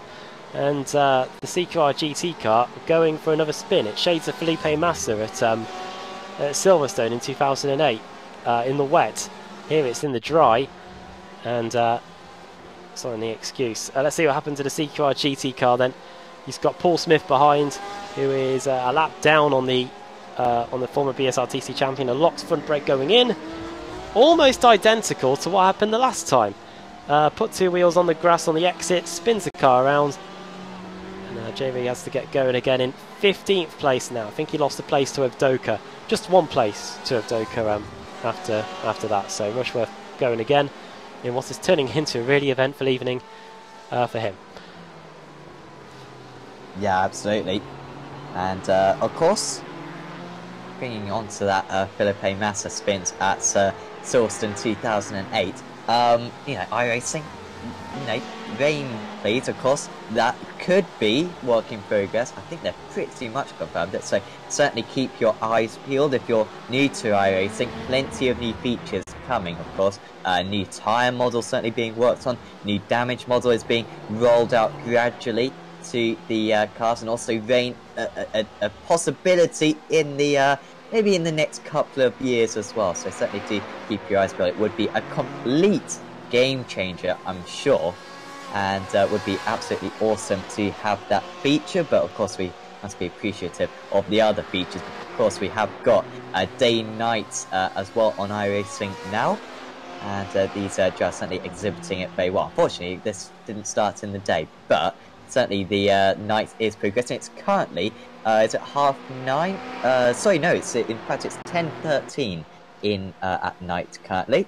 And the in fact the temperature has pretty much stayed static, 25 degrees air, 26 degrees track, and so quite a bit of grip for these drivers to use. As we go back to the lead, of course, with McFarlane, Thompson and Janssen, 18 seconds ahead of Ben Gregory, who I must say is doing a fantastic job in 4th position currently. Just and off goes, is that Kaiser? Yeah, I believe. Yep. Lap down already. I think that he might be 2 laps down now. No, sorry, still, yeah, sorry, yeah, he's just gone down 1. Problem for Ben Hackerson. A couple of laps ago, he was battling away with Ben Gregory. Now he's down in 11th place. Let's see if this has any reason for it. Now this time he took a wide line in, but still managed to lose on the exit. Look at him powering his way round. Everybody scatters. That was one of the CQR cars managing to dodge out of the way. We saw what happened to Kaiser, but now Lars van Rijn and Dan Kraft have managed to come to blows out there on the circuit. I wonder if this could be identical. Let's have a look from the helicopter going into the first corner. Van Rijn turns it in, and oh no, he hits the tyres, and oh well, he's going to have to do a 3-point turn and a half here. Is Dan Kraft going to enter the scene? No, he isn't. So I wonder what happened to Dan Kraft, because they literally crashed at exactly the same moment. David White has now had to retire to the pits, so he's had a massive one out there somewhere, it seems. Here is Dan Kraft. I'm surprised we don't see more cars doing that, actually, putting the power down on the exit, and the BMW just saying no to that. Famed for being one of the most stable cars in the Z4, but the M8 there not having too much fun at all. Here's David White. This is where Mike Gray had to retire from the race because he got buried in the tyres. Is this going to be something similar? No, it isn't. It's the CQR Sim Sports car just pulling to the side of the road and saying, I've had enough, potentially. So, David White back in the pits, and we are back to live as Ross McFarlane and Thompson and Janssen continue their scrap for the lead. 1 second between the 3 of them still. As Hackerson closing back up then. So Hackerson had got up to, what was he? He was around 8, wasn't he? I think. And part of a lot of work to do to get back to these guys for the Radicals Online. The more Radicals Online, they won Daytona last year, I believe, in the season, in controversial fashion, I will add. One of the most controversial. Oh, and off goes Kaiser once again. Oh, getting good at laying past the lapped cars. But yeah, Hackerson. Yeah, there's Radicals, of course, quite controversial fashion on that occasion as Woodhouse and Danes go side by side. So Danes has been caught by Woodhouse now. As they go.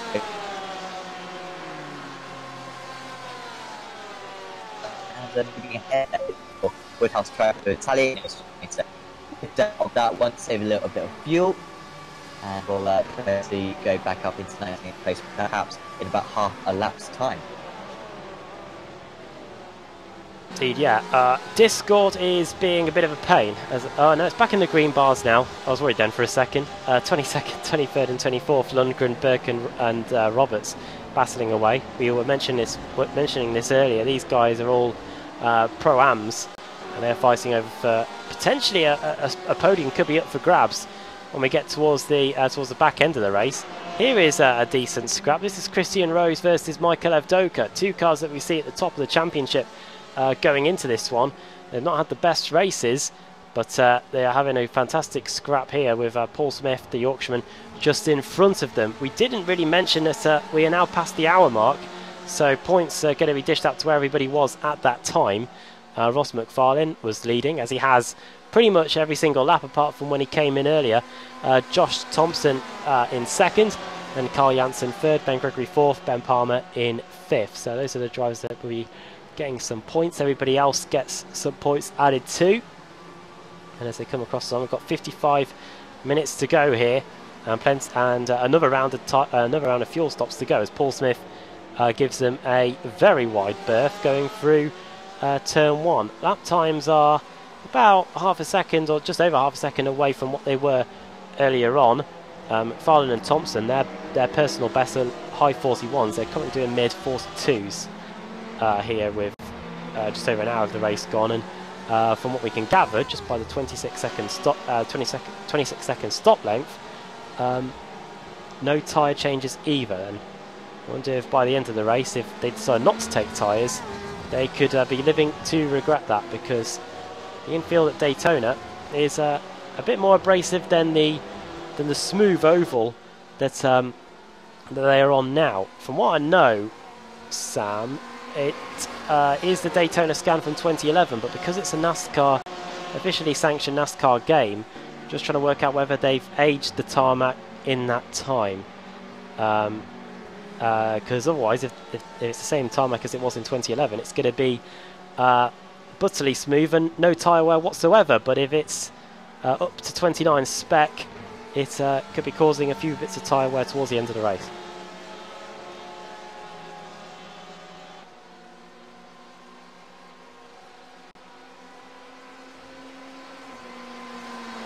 It's like this because you've got the potential of basically winning 3 races in one night, and that never happens on any other nights when you've got the 3 races. So lots of points available, and yeah, these drivers will be absolutely trying their hardest to score as many points as they possibly can, because still a couple of the championships still alive, and they want to finish as high up in the team's championship as possible as well. As Rose probably just following Evdoka at the moment as it stands in 13th and 14th. Look at this, 3-car scrap.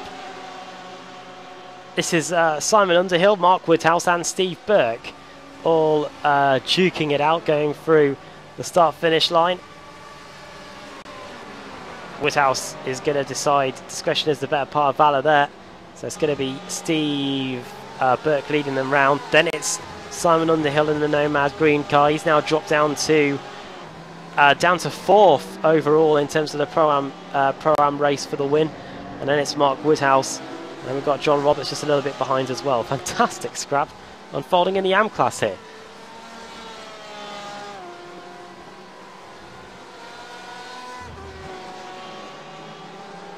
Yeah, absolutely. This is awesome to see from these drivers. They're being embroiled in battles for the entire race, really, and they're really converging at this point. Of course, they're all going to have the steering runner. These drivers seem to have been quite willing to go for the race. They're not thinking too much about the strategy. They're trying to get track position on one another. And he's going to have the best chance here. Gosling and Dane's also still fighting just ahead of these guys as well. They're pretty close. I think it's going to be Lundgren under pressure from Burke once again, most likely.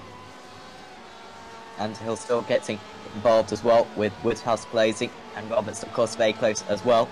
See what the team lizard driver just ahead can do of Steve Burke.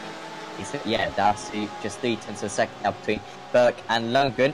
Is there anything Lundgren can do with? Already shown he's got very good straight line speed, does the boosted motorsport driver. They're in the same car, of course, the Porsche 911. As they go side by side, and once again that initial momentum maybe of the Team Lizard car just neutralising us now, just pulling back ahead now as Lundgren. That might be the shorter route. He has to take down the inside of the banking, still trying to go around the outside there, but with the drop off of the camber on the outside of the circuit, very difficult to do for Steve Burke, and Lundgren holds on once again, but they are losing each other a little bit of time right now just compromising one another's lines. Going through the international horseshoe now and on towards the kink. Look at he's menacing all over the back of the of Robert Lundgren going into the hairpin now. Let's see if they could try and set him up going into the left-hander. No way through there. Good scrap up the head. Here's Dave Baker versus Ben Palmer. BMW versus Porsche.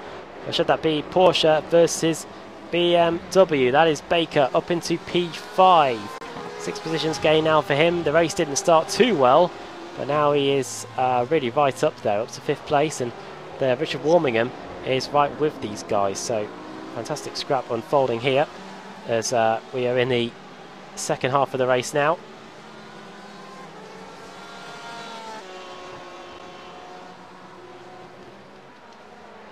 Yeah, the pit stops will be coming in, about 10 minutes time actually. Pit stop window could open within about 5 minutes potentially, but I expect the drivers to at least push it to about 1 minute 10 into the race, because it seems as though with no slipstream, seems like the fuel lasts for about 42 minutes. So we just check in on these. They are just waiting. I mean, this is I won't even say it's a chess game. A chess arguably is more interesting than this. I don't want to be harsh on these drivers or whatsoever, but they are absolutely maintaining position. There's no interest whatsoever to move ahead of one another. As Carl Jansen, you can see just, or hear more likely, lifting out of the throttle down the straight.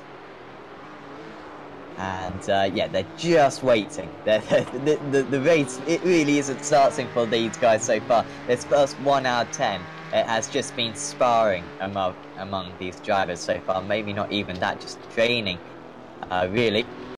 And now, with probably once the pit stops occur, that will be when the proper race starts, with these drivers trying to break the draft to one another. Hopefully, we'll see these three nose to tail right until the final few laps, as we see a big off for a driver just ahead. It might have been Rushworth again. I think so. Is that 4 spins now? Well, someone's keeping count. Yeah, Rushworth gets is off. Let's see what happened then. Dan Kraft also went off about a second later. He might be been on a different part of the circuit. Here goes Jamie then. Is he going to send it? He's going to send it, and he has to lock the rears. There goes Dan Kraft in avoidance. Rushworth has to lock the brakes, otherwise he would have just gone flying into the side of one of his CQR colleagues. And Rushworth gets going again, but he's now down to 26th place. He has been into the pits for a second stop though. I don't know whether that means he is good to go from here to the end of the race, but that spin isn't going to help him at all. And he's a lap down on the leaders now. McFarlane, Thompson and Janssen all going by. Yeah, what a frustrating day this is, because no doubt he could have been in the battle for 4th position at least, and instead he's way down the field. I'm sure he'll be back next week though to put to mends maybe this performance, as McFarlane once again just yeah, still leading. And yeah, these guys will yes, let's say line astern till the pit stops, as we go back to Burke and Lundgren. We could just watch Steve Burke, to be fair, because he's always in battles with these guys, and it's more often than not Robert Lundgren that he's fighting. So now getting ahead of Lundgren then, appreciate. So we'll both be able to break the slipstream then, because like I've said a few times, Lundgren seems to have better straight line speed. I doubt he's really going to be able to pull away too much, getting the gap down to about 0.6 of a second though.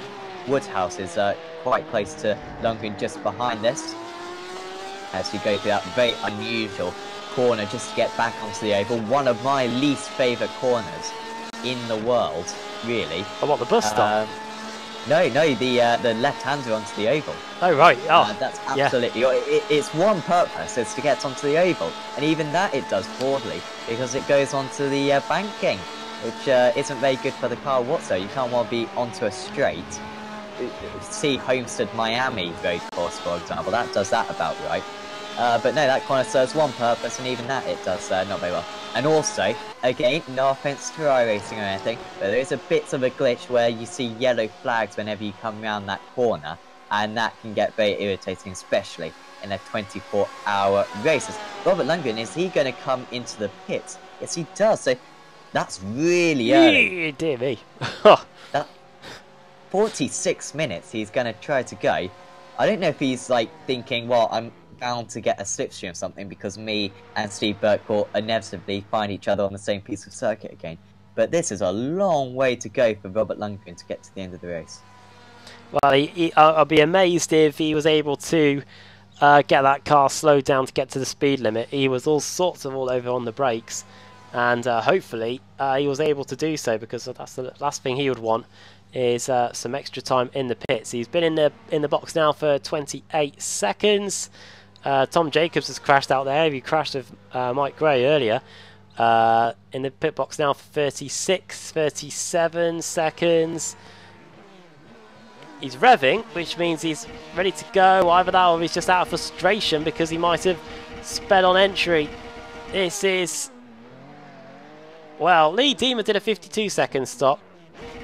And this is a 53.25, so maybe there could be hope. Maybe he wasn't speeding going in. Yeah, he was taking tyres there. He just got dropped on the jacks just before he pulled away.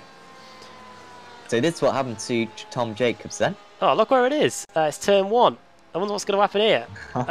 Oh, well. Oh, dear. Oh, and this could be a decent compilation, actually, of all these You're getting an idea? I am getting an idea, yeah. Oh, make sure to watch our Apex social media then over the next few days. Legendary. Yeah, it's quickly becoming quite a thing, isn't it? I must admit, I did love the one about Road America Turn 5. Yeah. I think most people did as well. Yeah, make sure if you haven't seen that, actually, if you want some great memery, go onto the Apex Facebook page. As Tom Jacobs, I bet that's the last thing on his mind right now, as he is in 27th place. Wonder when the leaders are going to be coming in. I bet most of the people on the YouTube chat are wondering that as well. They probably know more than us too. Lap 45 minutes to go, and these guys are all playing what can only be described, and they probably are because they're such a good bunch of drivers. A waiting game here, because Rick McFarlane is setting a decent pace at the front. They're all lapping within a couple of tenths of one another, and once that final pit stop gets done, I wonder if the gloves will finally come off there and we can see the true pace of all three of these cars. Josh Thompson, he was really on it in the early going. Ross McFarlane had managed to escape to a two-second lead as the sneeze just managed to evade me. McFarlane, for the gap went down, and Thompson was right on the back of Ross before the pit stops. But ever since then, it has been pretty much as you were, and now, as they come down the back straight, you wonder if we are just waiting for that pit stop to happen, and then we will see what can happen. And it's something we've been looking forward to, really, Sam, because the last few endurance races, once the final round of pit stops has happened, every position seems to be pretty much settled, and then we're just left to close out the race. So hopefully these three will all be with each other again once they get that final pit stop out of the way here. Yeah, absolutely, and hopefully they'll take, or it'll be interesting to see if any of them take tyres, because none of them took tyres at their first pit stop, of course, but we've seen, really, I know, I think it's the consensus to take tyres at these stops, but it's so difficult to tell because they're all going to be exactly in the same situation. Maybe McFarlane will have to pit a couple of laps earlier than these guys. Doesn't make a big difference, though, in reality. So it's going to be fascinating to see what they do in that kind of topic. Yeah, potentially about a second or more per lap advantage. And I think that last stint will be about 25 laps. And of course, it takes about 25 seconds to take tyres. As we see what happened to Jason Dorth, who's he's up in 13th position. I didn't really notice that Jason was having a fantastic performance out there, although struggling to get back onto the oval again. Yeah, he just had a spin at your favourite corner. The left-hander. Andy Scheel is in the pits. Car 007, CQR Sim Sports. He is in now. Very familiar paint scheme. Especially those that watched us at Mosport last week. Right in the thick of it was Andy there. Away he goes. Oh, wow. I thought he nearly spun it leaving the pits. 22.93. Pretty decent stop. One of the quickest so far today, in fact. Just hope that he has enough fuel to make it back. He rejoins right where he started in 15th place. You were mentioning earlier about corners that lead straight onto a banking. Those that have a said Xbox, other consoles are available, and played Forza 2, 3 and 4. I think this track was on all three of them. Sunset Peninsula. The left-hander going onto the infield there, you basically went through the first corner on the banking, and then midway through that first corner you had to jam on the brakes and get down off it onto the infield. Ah, disgusting. I'm sure there's a YouTube video somewhere if you don't know, if you know what it's like. And that aside, it was a very decent track, and it's such a shame that it's not on any of the other. Well, we say next gen. We're about 5 years into next gen, aren't we? Into the current gen of consoles, and I wonder what's to come in that world too, as we are not too far away from E3 for 2019. Yes, and well, I don't know too much about games consoles, I must say, but they seem to be they seem to add, you know, I know the PlayStation 4.2 each year, and kind of add different features to it. Is there really any point in a PlayStation 5? It's kind of a steady progress rather than kind of jolting every 7 years or so forwards, and so it's purely marketing really when we do get the inevitable PlayStation 5. But they've got to be careful when they use it, of course, because it's got to look as though it's significant. It's a bit like the iPhone 10 or iPhone X, sorry, where it's got a couple of new features, and of course that warrants the biggest change since the first iPhone. But there you go. We're going down an alley, which is quite a dark one, I think. But there you go. There you go. Just final point on it. I am a sucker for it. When the Xbox One X came out, I went straight for that. And that's probably who they're targeting when when the next generation of consoles comes out. Anyway, 39 minutes to go, and it is Ben Gregory coming into the pits. He is the first of the top 5 to blink, as it were, and the Fitstime Motorsports car now coming up to his pit box. So too coming in Ben Hackerson. So the two Bens are in to the pits, and let's see what happens in terms of pit stops for Ben Gregory here. Don't know why it says we're looking at Ross McFarlane, because I promise you we're not. Maybe if I turn that off. In fact, I can't. The overlay has literally died, as you probably could tell. We'll get that loaded up in a second. Let's just see what happens in terms of Ben Gregory and Ben Hackerson's stop. They're going to emerge any second now. They've been in their pit box for a good 35 seconds. Away goes Hackerson. He's ahead of Gregory. Gregory's stop is a long one, 44-45. I wonder if we could be in the region of what Robert Lundgren's stop was earlier. Potential tyres getting changed for Gregory. We're a bit far away, so we can't quite see. 53.17 as he gets away now. Ross McFarlane is in. We couldn't really have picked a worse moment for the live timing to seize. Don't worry, I'm quickly trying to do it on the job. Yeah, it's just approaching. So will he take tyres? That's the big question here. Of course, we'll have to wait about 25 seconds. Is he gone a bit farther? He's absolutely nailed. I keep on doubting his ability to go from 80 kilometers an hour to 0 kilometers an hour in a fixed distance, but there he is. Just looking back at Thompson and Jensen right now, seem to be in decently clear air. So McFarlane, is he going to take tyres? It's the big question. No, he's gone back out there, so he's risking it. He feels as though he's preserving those tyres well enough. And you know what? He's got less than a stint to go, really. This is going to be his shortest stint out of all of them, I think, because it's only 36 minutes. I think this should work out for Ross McFarlane. The big question is now, can he stay ahead? Because I think to Thompson and Janssen, they don't care if they're ahead or not. They know that they've got the pace to bring it back. But Ross McFarlane, who is absolutely overperforming today, he'd quite like to have that track position just as a security so that those top two drivers don't easily pull away from him.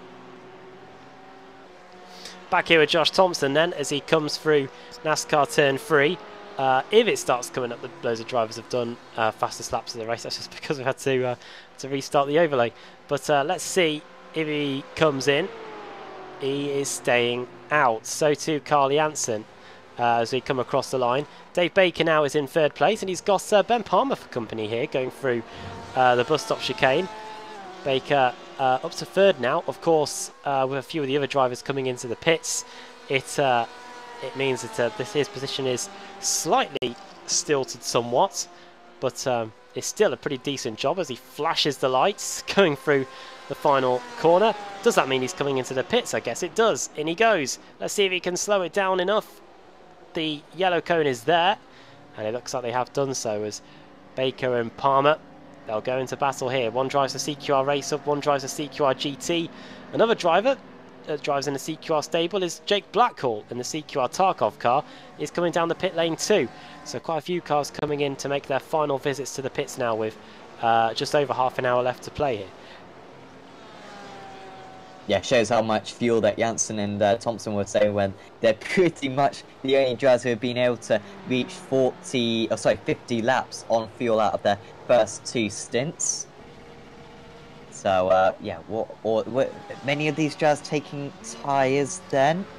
No, the majority of them just the thing is they've only got 34 minutes to go. So I think all the drivers who were taking tyres would have done it about 10 minutes ago, done a shorter second stint and a longer third stint, but all these guys going as far as possible on fuel. So I hope he doesn't take fuel, tyres, because well, he has already took them earlier on, and he's going to have fresher tyres than his rivals as he nearly puts it into the pit wall. That's not usually the pit wall that you crash into around this circuit, it's this one that you usually crash into, and I must say the BMWs around here almost wider than the pit wall itself, but there you go. As Chris Woods then is behind Dr. Andy Shield, 8 seconds up the road for Dr. So this could be a fun final end to the race, because if Dr. of course had those issues earlier on, we'll see if he can catch up to the likes of Shion, Haxton and Blackhall with the remaining time.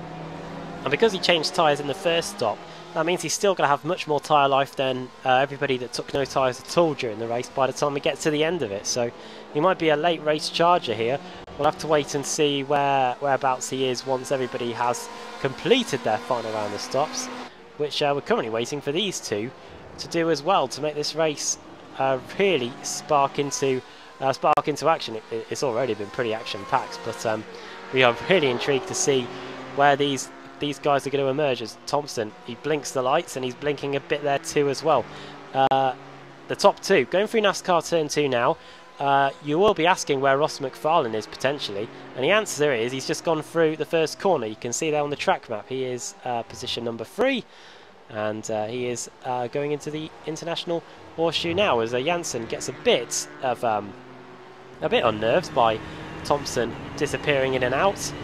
Going through NASCAR turn 3, you can just see the little monitor in the middle of the screen there inside the card. That will be on for the driver. It is a rear view mirror for them essentially, and into the pits they do not go together. The strategies are split even more. It is Janssen staying out, Thompson coming in. Oh, was he just going a bit wide there, Janssen? I don't think he was spinning or anything, unlike most drivers when they go through that turn 1. But I think just ran a little bit wide. This is big now. So, can Thompson stay ahead of McFarlane? McFarlane, just comparing lap times, or sorry, sector times, has been a bit slower. I think, well, I said Thompson was going to be ahead of McFarlane last time, didn't I? And I was wrong. They were neck and neck. But I think this time he's just had enough laps, as Josh Thompson, to probably pull ahead. He's going to be stationary for just a few more seconds. There he goes. Where's McFarlane? McFarlane's behind him. So this is going to be pretty easy for...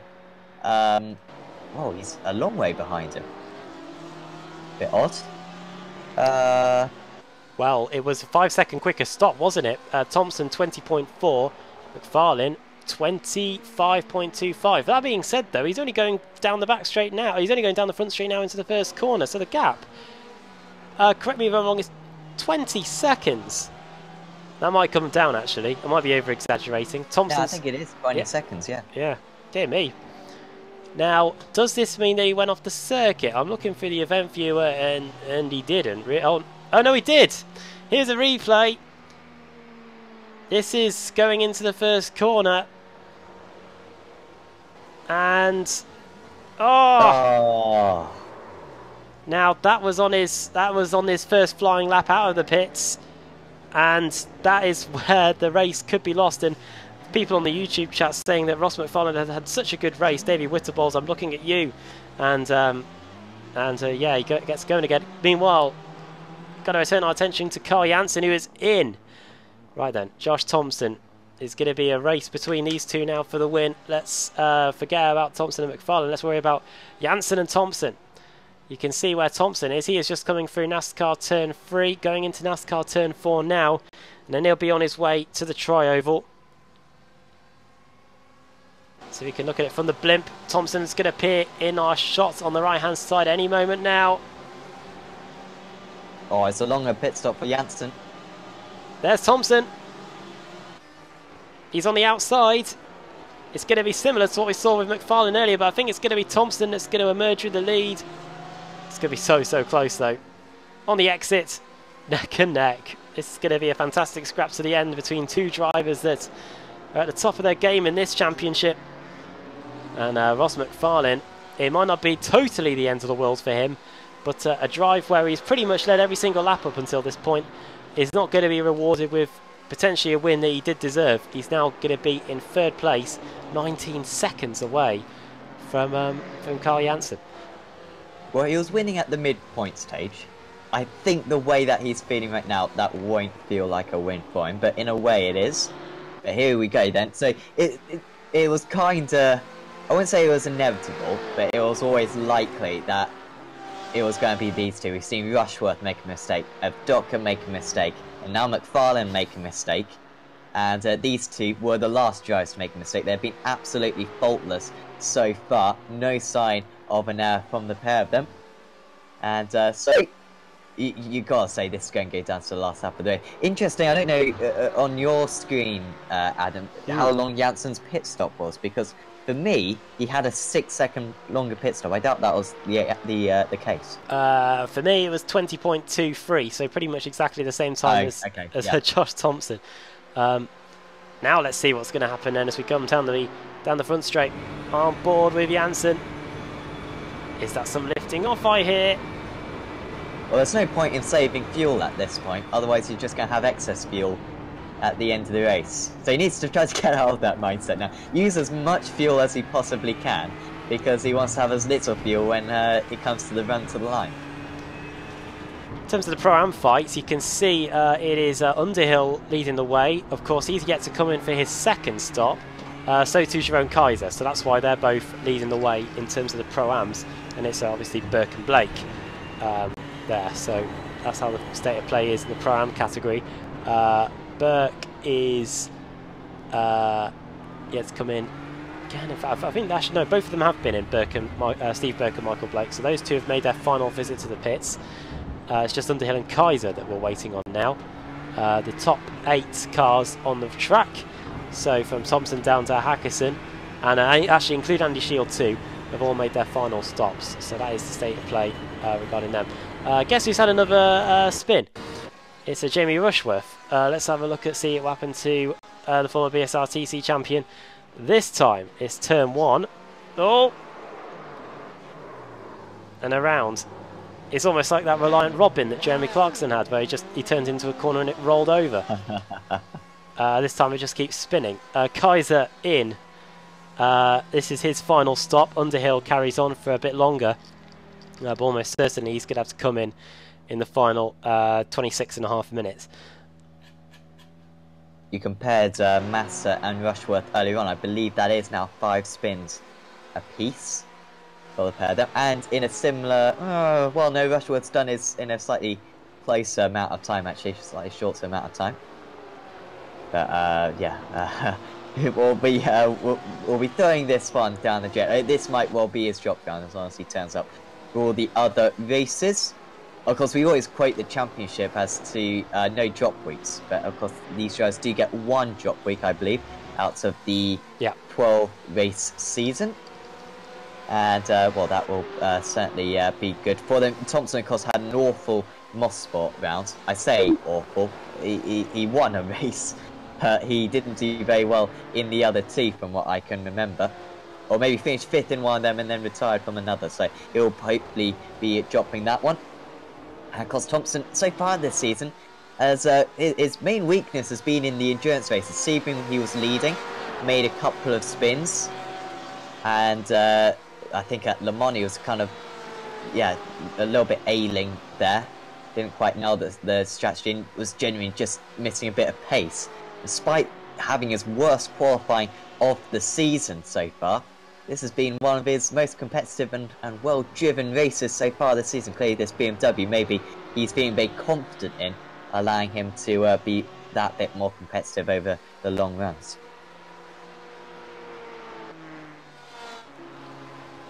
Back with the leaders, just 1/10 of a second between Thompson and Janssen as they come off of NASCAR Turn 4 again. And it remains as it is. Well, we've still got, we must be fair, we've still got just under a quarter of the race still to run here. Not really too much of a need to make a rush as Paul Smith and Steve Burke. Not Steve Burke actually, that's one of the Savage cars, isn't it? Just having a little look behind.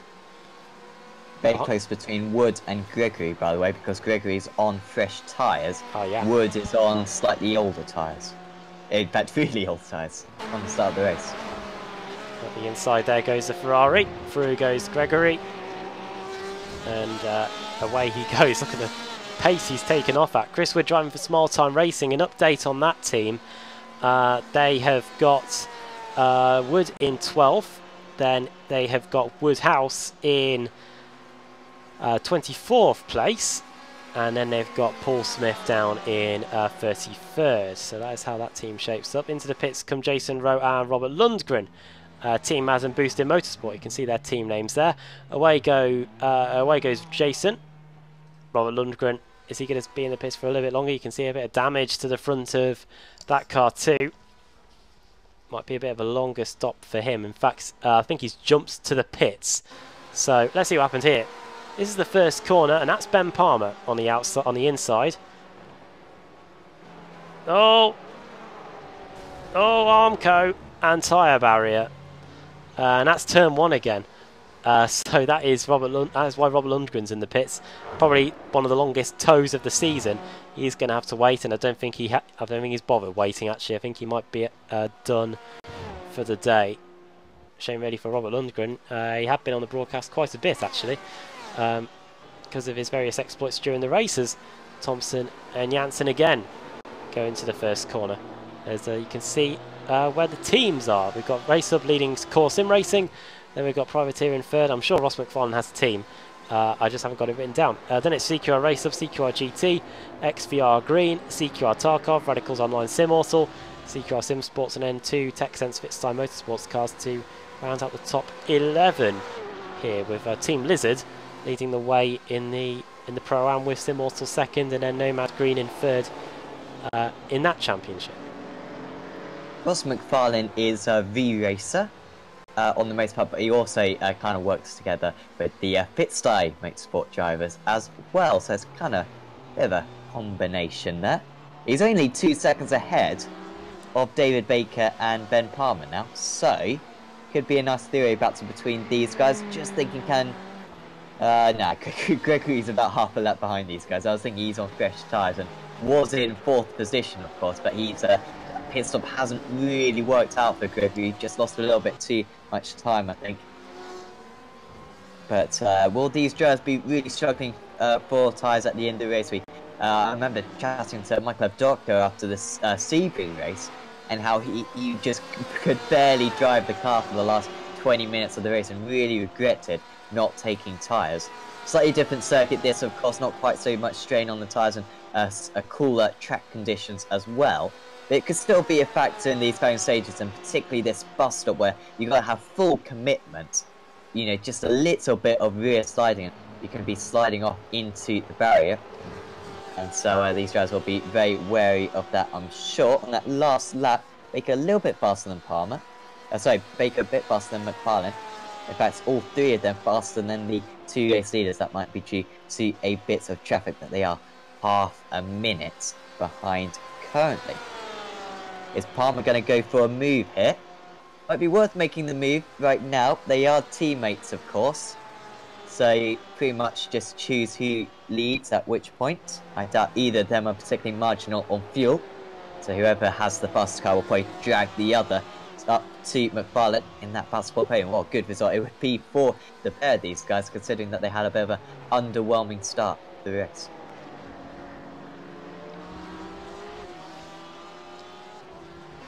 Let's have a look at what which drivers have gained the most places inside the top 20 with just over 20 minutes to go.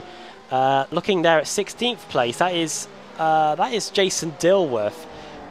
He's gained 23 spots. I believe he might still have to come into the pits to make a last stop. The overlay crashing hasn't really helped me in terms of that, because I can't tell who's been in and who hasn't. But if we take that away, looking at 20th place, that is Chris Daines actually. He is in 18th. Sorry, 20th. He's gained 18 places. One of the biggest movers inside the top 20 in terms of positions lost. You're looking at the cars that are out of the race pretty early on. The likes of Mike Gray, Matt Bunn, and Michael Hall in the 10 years of CQR car, as Dave Baker and Ben Palmer driving for CQR go back onto the banking again. And let's see what Palmer can do. Let's see if the BMW can keep up with the Porsche. Let's ride on board with it. We haven't really done so today. Here we go. You can see the steering wheel getting works a bit going through turn 4. Build up speed. See what speed we can get here. 283 we were running out of briefly. And then on the brakes into the first corner where we've seen so many cars spin and crash, and I saw smoke. That's Steve Burke. And that is quite important in terms... Oh no, it wasn't actually. I wonder why I saw smoke there then. I think it might have been Simon Underhill. We'll get back to that in a second. Here we go. Steve Burke going into the first corner. Oh, well, there was a spin in the first corner. Tell you what, does a good job of not losing too much time. You can see him trying to put the power down. And I believe that is the reason why we had the smoke. I don't think Simon Underhill had any crashes or anything. Just to be sure, we'll take a look.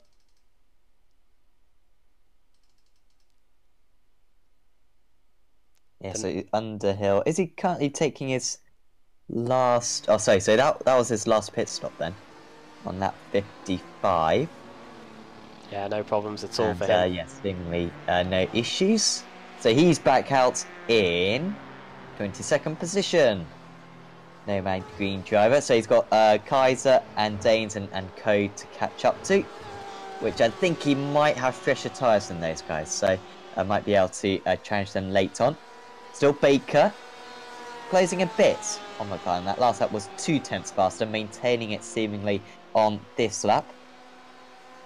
So he might just make it by the end of the race. This is very marginal. You've got to say, McFarlane, despite that one spin, has been superb in this race, despite a lot of pressure from the drivers behind earlier on with Thompson and Janssen, and managed to drive the first hour and a half of this race without mistake. So you would not bet against him lasting the last 15 minutes of this race or so without any mistakes. So he's on the move then. So is Gregory making any decent progress still? Because he was, of course, on fresh tyres. Yeah, he's a little bit in no man's land at the moment, just behind his teammate Michael Abducker. Also got Rose versus Rushworth still relatively close to one another, I believe. Yeah, Jamie Rushworth, who really has been in the thick of the action. He has been lapped a bit, actually. Here we go. This is Dima versus Rowe going into the first corner. And it looks like that is Dima getting the move done. In fact, it is. In fact, actually, I think it might just be Dima repassing Rowe, actually. Dima went off the track earlier. Oh, and that's a spin. A half spin. He cuts across the inside of the circuit. It might be a minimal slowdown for Jason Rowe. Not what he would have wanted. It is very close, actually, between Daniel McCauley and Michael Blake.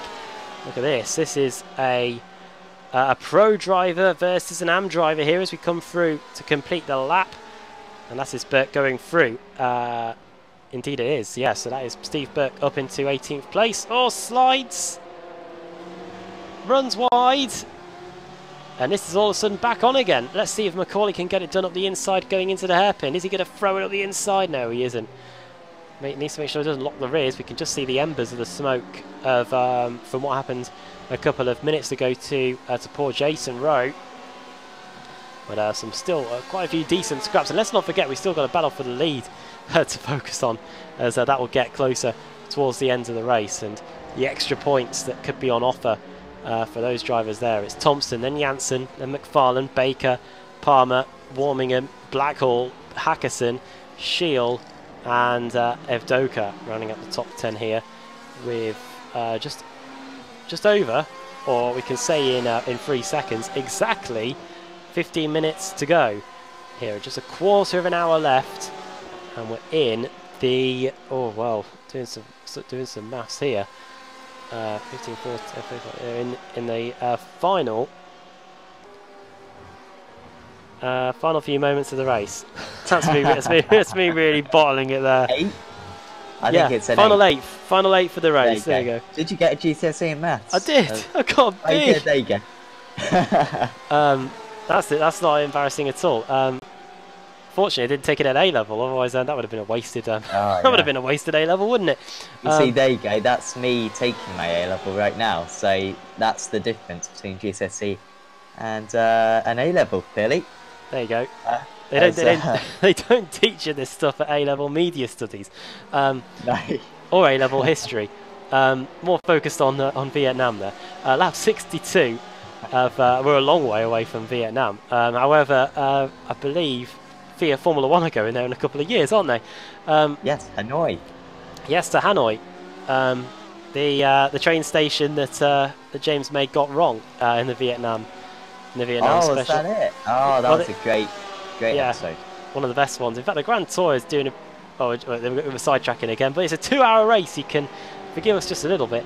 We're sidetracking over. The Grand Tour episodes this season have been top notch. But yeah, in that Vietnam episode, they're meant to go to Hai Long City, and James apparently gets the wrong tickets, and they end up in Hanoi. A 10-year-old me watching that truly believed them, but now when you know what goes into the production of these episodes, you wonder if something may have been a bit off there. You see, 7-year-old me still believes that was true, so don't take it. Cynic in me. Maybe it's my dad just whispering in my ear, just going, "Adam, it's all staged." Maybe it is now, but yeah, lap 62, and look at this.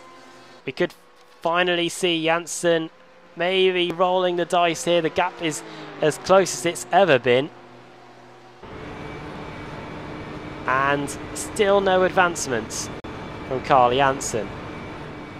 I wonder if we could literally be waiting until the final lap and us see a drag race to the line potentially. We haven't really seen what the Ford's got underneath it, up against the BMW, especially up against the BMW of Josh Thompson. So we're really going to have to wait and see what Carl Janssen has got up his sleeve here, and really looking forward to it, because this is going to be two of the best drivers in the series going at it for the win. They're 27 seconds ahead of Ross McFarlane now, who's down in third. In fact, Ross McFarlane isn't too far away from the clutches of Dave Baker. In fact, there he is.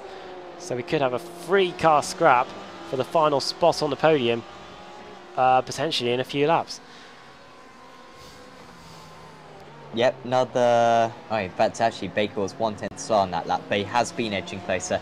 Gap was at about 2.3 seconds, I think, at one point, down to 1.3 seconds, and once he gets it down to about 7/10 of a second, he'll start getting the slipstream, which will certainly help him up to the back of him. Shield versus Hackerson. 0.2 of a second between the pair of them at the moment. That's the battle, I believe, for... Oh, sorry, is it Shield? Shield versus Wood, isn't it? Oh, no, it's not actually. There you go, apologies. Oh, no, sorry, no, yeah, for some reason I was seeing them very close to one another, but they're not really that close to one another. It's very much maintaining down that entire field. Macaulay versus Burke, hopefully I've got that one right at least. Yes, they are half a second between the two of them. So Burt got ahead, didn't he? And then Macaulay, since then, seems to have made the move back. These two are second and third in terms of the drivers who are one lap down. Michael Blake, the leader, is the leader of the drivers who are one lap down. Doesn't really matter that, but there you go. Yeah, if we had a safety car, I think he might get a free pass, but we have safety I think he car. might have that power, actually. Well, I'm not sure. I certainly know that Woody had that power when he... Oh, Watkins Glen, when Yes. when things kicks off, absolute scenes. Limbs all over the shop, potentially. Yeah, definitely. Lap 64, just over 10 minutes to go. And we've got stuff for brewing here. We've got Thompson versus Janssen for the win. We've got McFarlane versus Baker versus Palmer, potentially for the final spot on the podium. McFarlane has got about a second advantage over Baker, as Chaz Jacob on the YouTube chat, Chaz, good evening, says, come on, Ben. But we'll try and work out which one he's cheering on. Hopefully it's not Ben Hackerson, because Hackerson has just got to come into the pits. Maybe a miscalculation somewhere, but either way, it's Serenada to his chances of a top 10 finish here. Oh, yeah, literally a drop. Dear. Was that a drop of fuel or was that a new car? Not too sure, but away he goes. I think he was the one who pitted with about 46 minutes to go in the race. All right. I did say at that time, you can't go 46 minutes. We've kind of seen 43 minutes. I imagine he probably could have fuel saved. I don't know. It's a long pit stop. Well, hopefully we'll have a chat with him after the race. But he's still, according to my screen, in 13th place. Yeah, he is, yeah. It isn't too bad. So he hasn't lost that much time. Jamie Rushworth's also been in. Just a question from me. Because the pit stop was only 3 seconds, does that mean if you get a fast repair, does the new car that you have the fuel load already set in it? So No. right, okay. Fill it with fuel. I was going to say the magic of the iRacing sim helping out there potentially, but Hackerson is back going again. 3 second stop for him. Jamie Rushworth is also back on the road. 8 second stop for the former BSRTC champion, and he's in 16th place now. In the grand scheme of things, despite the evening he's had, Rushworth, it probably isn't the end of the world that he's in 16th. But after most sports, and just looking at the points, he was up 3 places to 7th after his points at the Canadian Tire Motorsports Park. I'm sure he could have felt he could have got more, but hey ho, these races, at the end of it, of course, you get the points for the hour mark, and then you get the extra points as well when the actual checker flag comes out. So it's still going to be some points on the board, and with some really tricky races still to come in 2 weeks' time. If we go to Barber, then we go to Road Atlanta, and then we end the season at Spa. So plenty of twists and turns still to come in terms of the championship. As Hackerson, Steve Lavalley gets past Hackerson. Is Hackerson? He's either out of fuel or he is really, really saving. And let's go on board with him actually.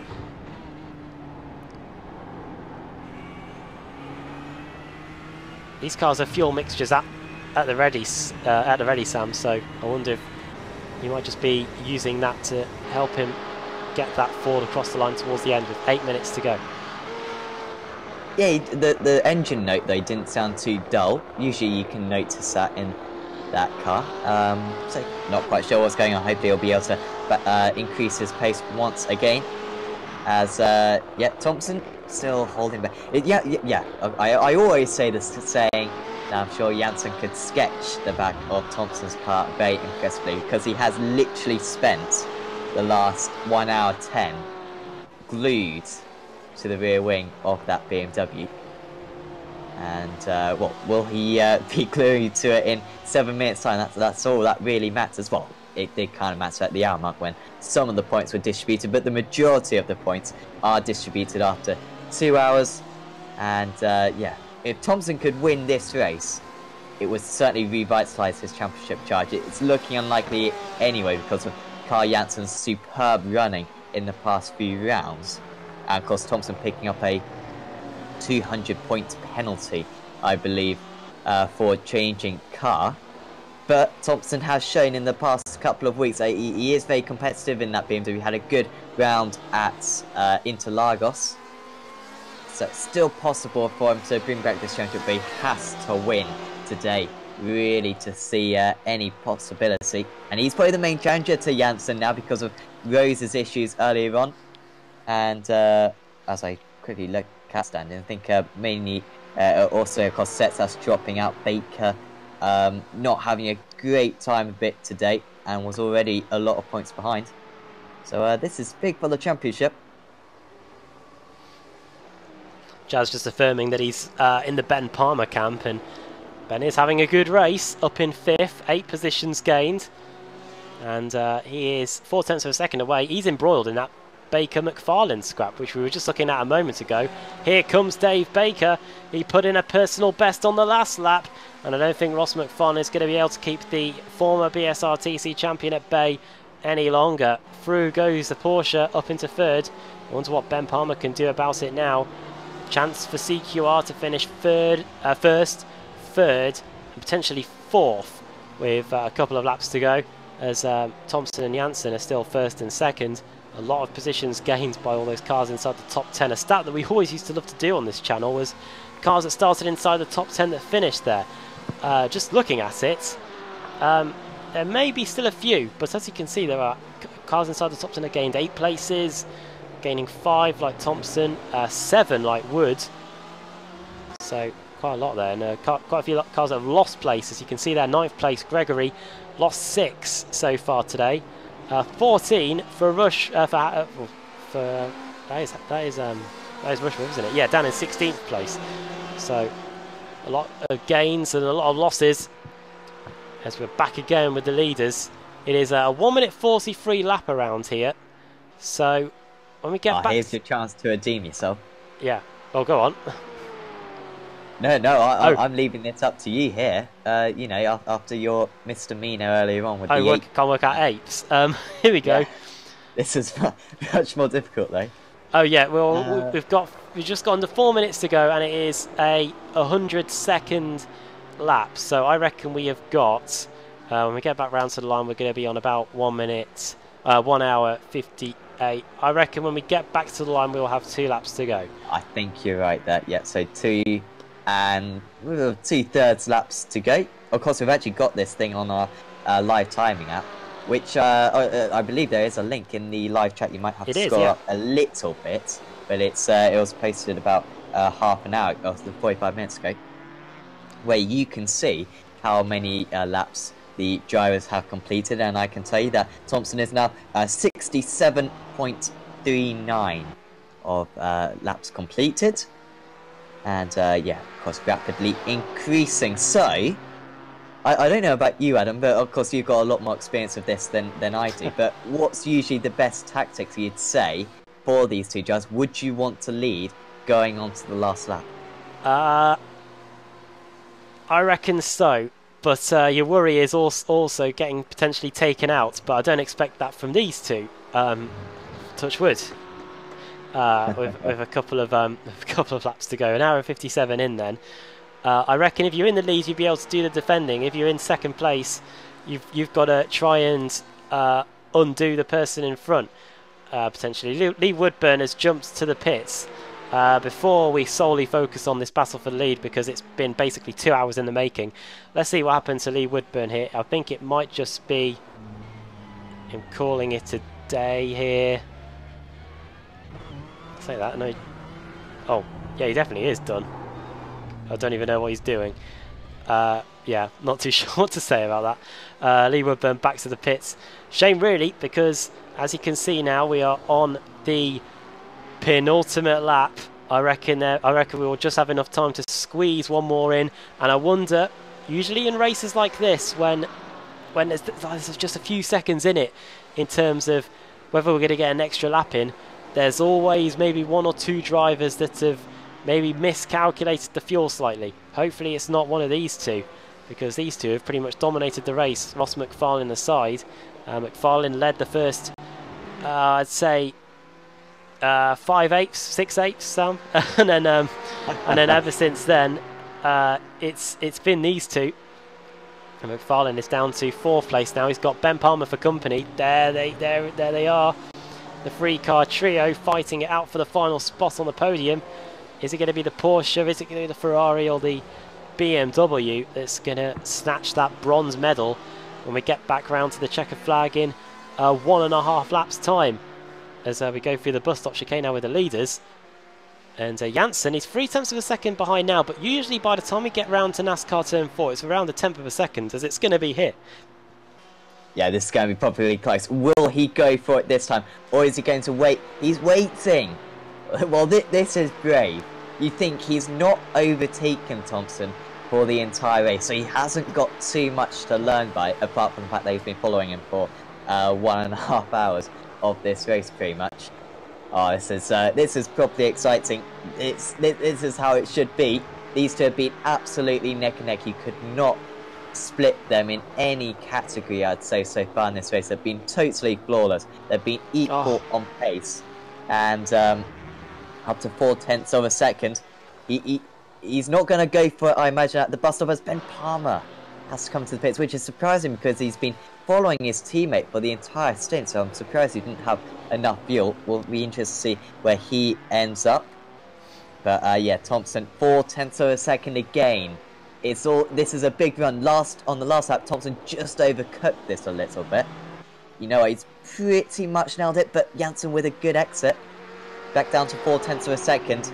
He wants to be within about 0.25 of a second coming out of the bus stop, and Janssen should be looking good.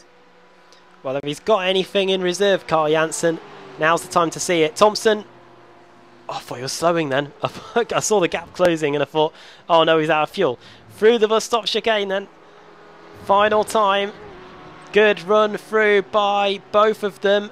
If I had to say one had a better run through there, I think it might be Thompson. But now he's got to try and disturb the slipstream, because Carl Janssen is going to use every last bit of that Ford GT to try and get past the BMW here. He's going to go to the outside. It's going to be a drag race to the line. Thompson might have seen him a bit too late.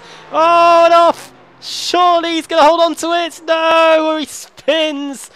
Carl Janssen wins the World GT here at Daytona, the final endurance race of the season. Josh Thompson is going to limp over the line in second place. Wow, what a finish that was. Dave Baker is going to come through and take third spot, or is he? Ross McFarlane is coming off of turn 4. There's a Nomad GT Ford that might just settle it. Oh, so close. It's going to be Baker by an inch over the line, and Ross McFarlane, maybe if that Ford GT, that Nomad Ford, wasn't there, Ross McFarlane may have been taking home that bronze medal. Race winner in the Pro-Am, they were a lap down, so they've already crossed the line. It is Steve Berg in the Team Lizard car with a fantastic drive there to take the win there. Second in the Pro-Am class was Jerome Kaiser. Remarkable. He only came in for a 19-second stop. Somehow that fast repair seems to have worked, because the way the strategy has played itself out, Sam, it looks like by the time he came in for his final stop, he only needed to put a few litres of fuel in, and he was away, and it works to perfection. He's got a second, and Michael Blake third. But what a finish for the overall win! Yeah, absolutely. And I think Thompson, he must have been super frustrated. To give credit to Janssen, you know, I'm always someone who kind of supports drivers going for the lead before the final lap of the race. But Janssen, to have the confidence within himself to know that he was going to nail the exit of that bus stop like he did, and he would have been learning for all those laps his chances of getting the run to the line, whether it was long enough or not. And he absolutely nailed it in the end, and feel sorry for Thompson in the end. And of course, he was trying to put Janssen off a little bit with that slight swerving right at the end of the race. And of course, he spun himself. But what a fantastic race. I think the best enduro of the season. The fact that we had 3 drivers fight for the lead for so long. Of course, McFarlane should be credited for winning a race arguably out there, because he was leading at the hour mark. He'll get a lot of points for that. But Janssen tops it at the end of the 2 hours. Just looking at a replay of it all. Wow. Gotta say, I'm looking forward to seeing what this is going to look like inside the car. Thompson is going to be a man possessed. Here we are. This is in the cockpit, so we should see a decent view of the wheel. Actually, maybe if we go roll bar, we might get a better view actually of it here. So expect to see a Ford going by. There we go. Left, right, left, trying everything. And around it goes and slides through the grass and then gets going again. Meanwhile, let's before we run you through the finishing order, here is Baker. There is the Nomad Ford. It wasn't Dilworth. I'm just trying to quickly find it. It's Underhill.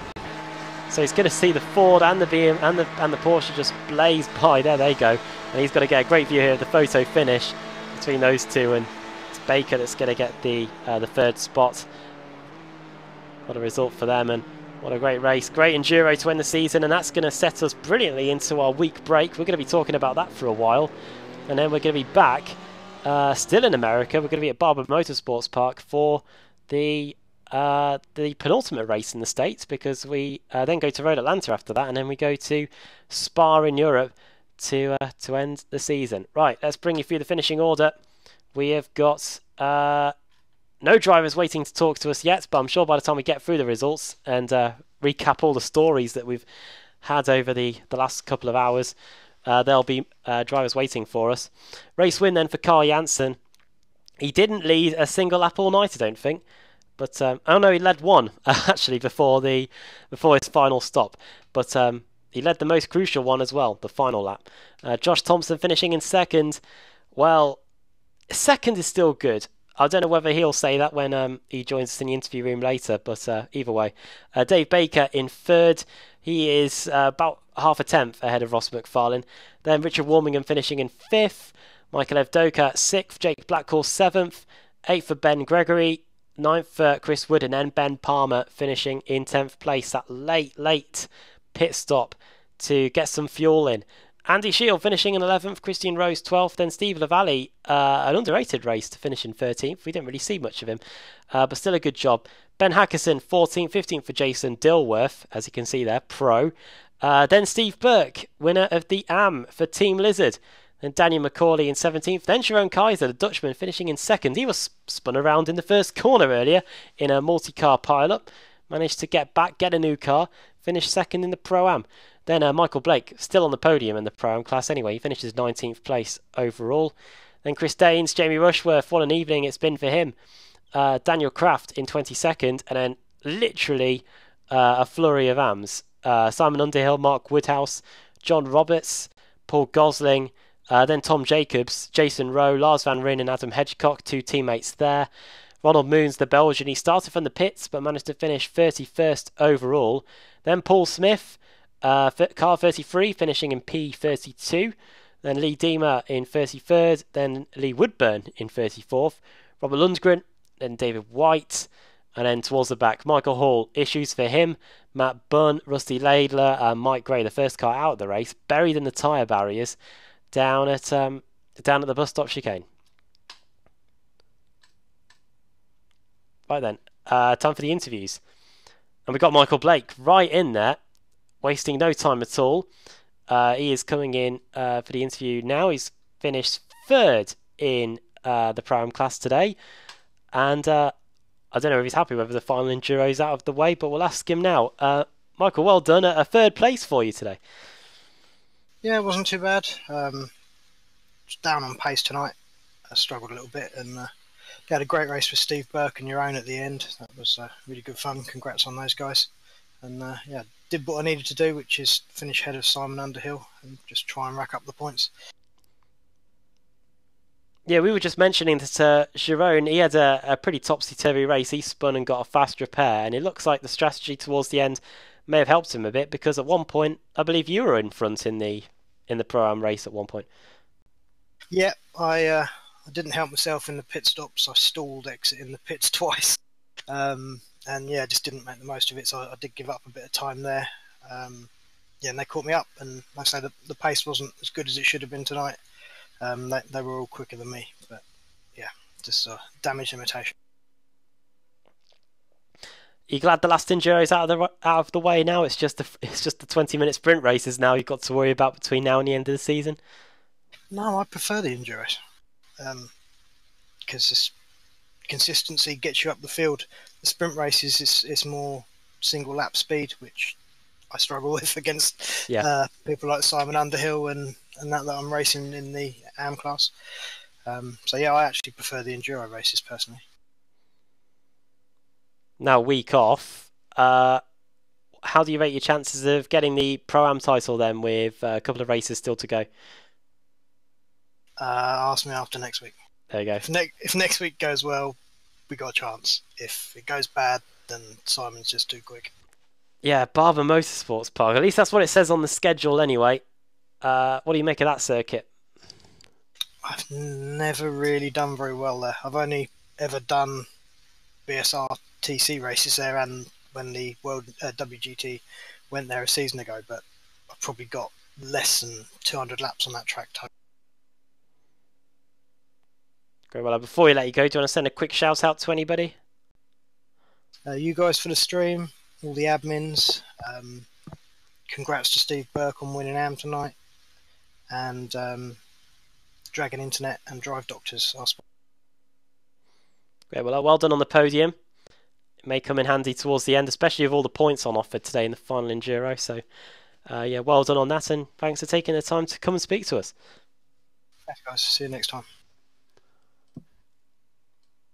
Michael Blake there. We've got the top two waiting to talk to us in the interview room.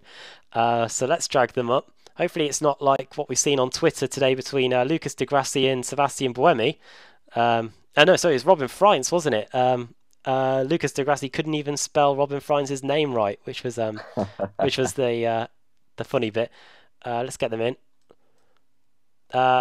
We've got the top two in the interview room. We'll start off with Carl, the race winner. Carl, I think you pretty much got you must have been hypnotised by that BMW you were behind it for so much of the race, but you were able to get by on the last lap. Yeah, it's always the same with this track. It's just if you're able to get a run out of bus stop, it's not even worth trying to pass for that. It's always been like that, and I think it will always be like that as well. And Josh, did you know that was coming on the last lap? I knew from the as soon as we finished the final stops and came out of the pits and just got the gap, just got in front.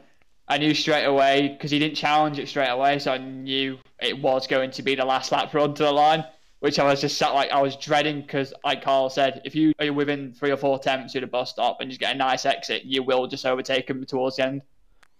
And he very nearly held on to it, going down to the line.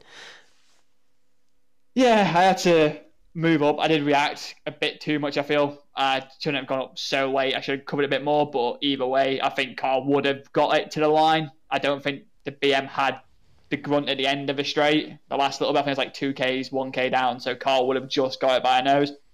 But yeah, just a tiny contact, and then at that speed, it was just trying so hard to hold it, but yeah, just couldn't hold in the end. Carl, before the first round of stops, you weren't too far, you were a bit far away from the top two anyway, Ross and Josh. Did the strategy really help you get close to them after the first stop? I don't know what happened in the pits. My first pit stop was just very, very quick. I think I entered the pits 2 seconds behind Josh, and then just managed to get out behind them. But the fuel saving in the beginning of the race was very, very helpful for getting the extra lap in and being on the same strategy as Josh. And then in the second stint, I just fuel saved so much and managed to get another lap done. The week off, Josh, then, and then next week it's 2 weeks time, I should say. It's Barber Motorsports Park. What do you reckon of that one? How's the BMW going to go around there? I have absolutely no idea, to be honest. Yeah, great prep for that. Yeah, obviously the week off, obviously we'll just be chilling just because obviously me and Carl got World Championship this weekend, round 1. So it's quite handy having the week off. But Barber, it'll be interesting. I know the Ford was quite good when I drove just for pre-season, just seeing what the car and track combo was actually like, and it felt quite nice. BMW, I'm unsure. I feel like it could be very strong, or it could be like it's Achilles' heel track. And Carl, the Ford as well. You had much experience around Barber? I have not driven the car around there at all, and I don't think I've ever driven GTs around there. So that will be a new experience. I've driven some Porsche Cup cars and stuff like that, but yeah, GT a little bit more downforce. Track in general is very hard to pass. So yeah, hopefully the Ford isn't too slow, so I can qualify up front and then get the week going from there. Great. Well, Carl, before we let you go, do you want to send a quick shout out to anybody? Yeah, I want to thank everyone at Core Sim Racing for all the help and support. Yeah, and you for broadcasting as well. And Josh, same for you. Yeah, so first off, the admins for the series, like about those guys, the series wouldn't be where it is. So massive thanks to them. You guys for broadcasting, everyone at CQR, and everyone at Mavana, really. Great. Well, both for you, it was great seeing that battle all the way to the line. And yeah, well done on first and the second place. And hopefully we'll be speaking to you in a couple of weeks' time. See you guys. Away they go. 3 drivers left to speak to. And we'll drag them up. Dave Baker, Christian Rose and Ross McFarlane. And then we will be out of here just before the 11 o'clock. Just before the top of the hour here in the UK. So let's drag the 3 of them up.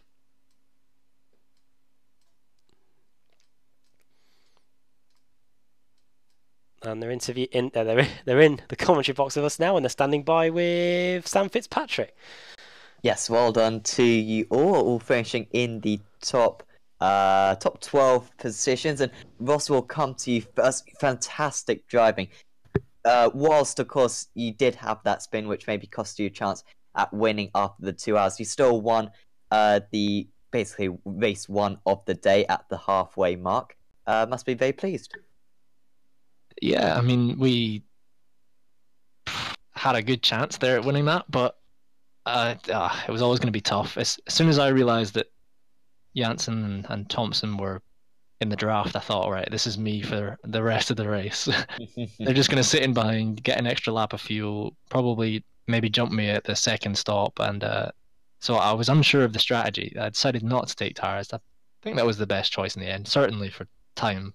However, the first couple of laps were just scary on the heavy fuel, and unfortunately I just think I pinched a tyre into turn 1, spun it round, and I couldn't get going because there was people driving behind me.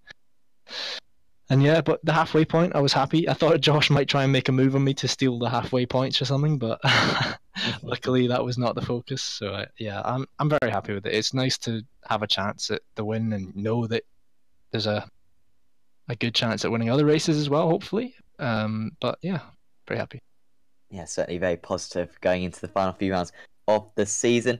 Dave, you did really well out there as well, finishing on the podium. And considering that it was a bit of a underwhelming start, you had to slowly work your way through the field. It took you about kind of an hour and a half just to get into the top kind of 4 drivers or so. You must be really pleased just to kind of grind out that result. Yeah, and I think that you said it right there, and grind out the result. It definitely felt like it. Porsche wasn't the quickest car today. I mean, you saw halfway point, Carl, Ross, Josh, they were all massively down the road. We just sort of benefited from the unfortunate mistakes that some people got caught up in. And then, yeah, just managed to pip Ross on the run to the line, but that could have been anybody's. And, you know, the top guys, they did a fantastic race. You know, pace was excellent. We were just lucky. Yeah, still a fantastic result for you. And Christian, you were kind of having a similar race to Dave. I believe you were on the circuit at the same points at some of the race, but in the end, ending up in 12th position. Yeah, just take us through your race. Yeah, no, tonight was very much damage limitation, especially after the spin I had just before the first round of pit stops. Didn't really help. Yeah, my pace just wasn't that great tonight. I've been racing with a bit of a hand injury as well, so that wasn't. Could have done with a shorter race tonight, but you know, that's part and parcel of racing. Sometimes you don't sometimes have the pace, and you've just got to try and get the best result you can. Yeah, so dust ourselves down and move on to Barbara in a few weeks. Yeah, absolutely. And yeah, we saw a lot of kind of mistakes down at that turn 1 today. What was there anything particularly surprising about it that you found, Christian, about that turn 1, or were you finding those issues as well in practice? It was, yeah, tonight. I think maybe the track was a bit warmer than we'd anticipated from running in practice.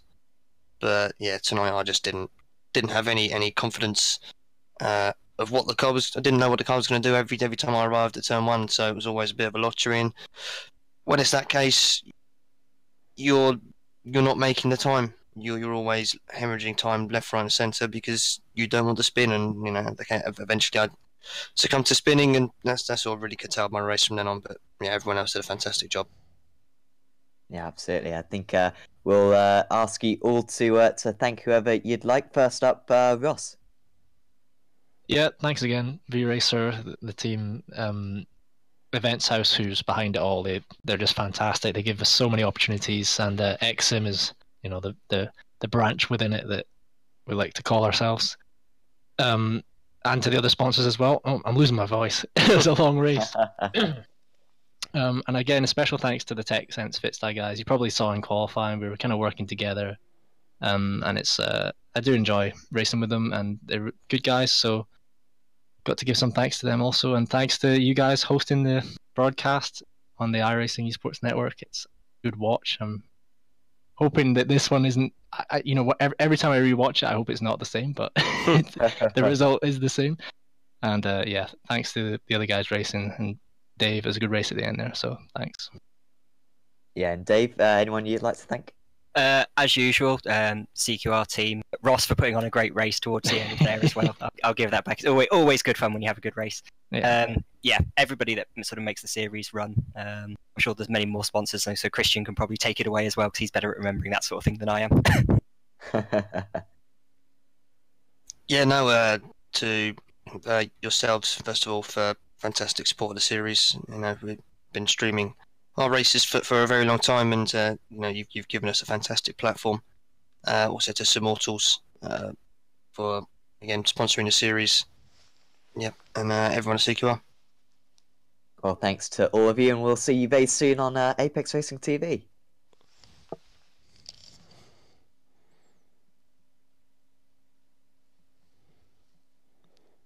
Well, I think that pretty much rounds us off for this evening, Adam. And yeah, it was an awesome race, one of the best endurance races we've ever seen in this series, I'm sure.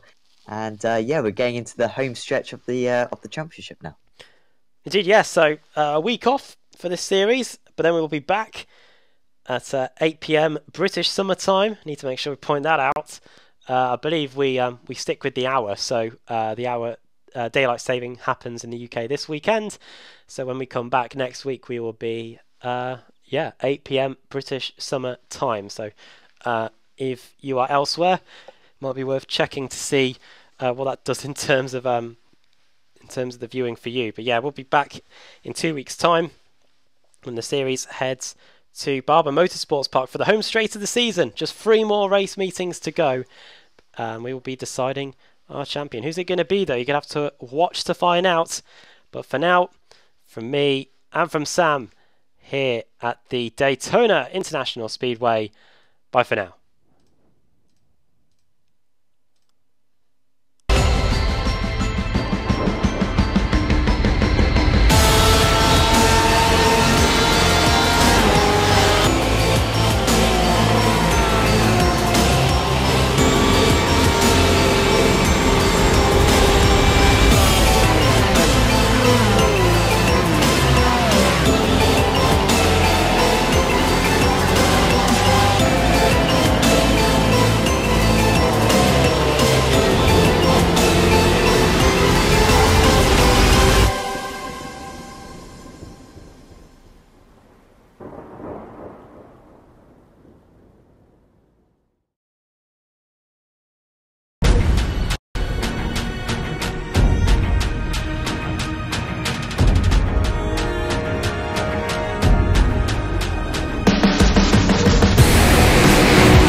you.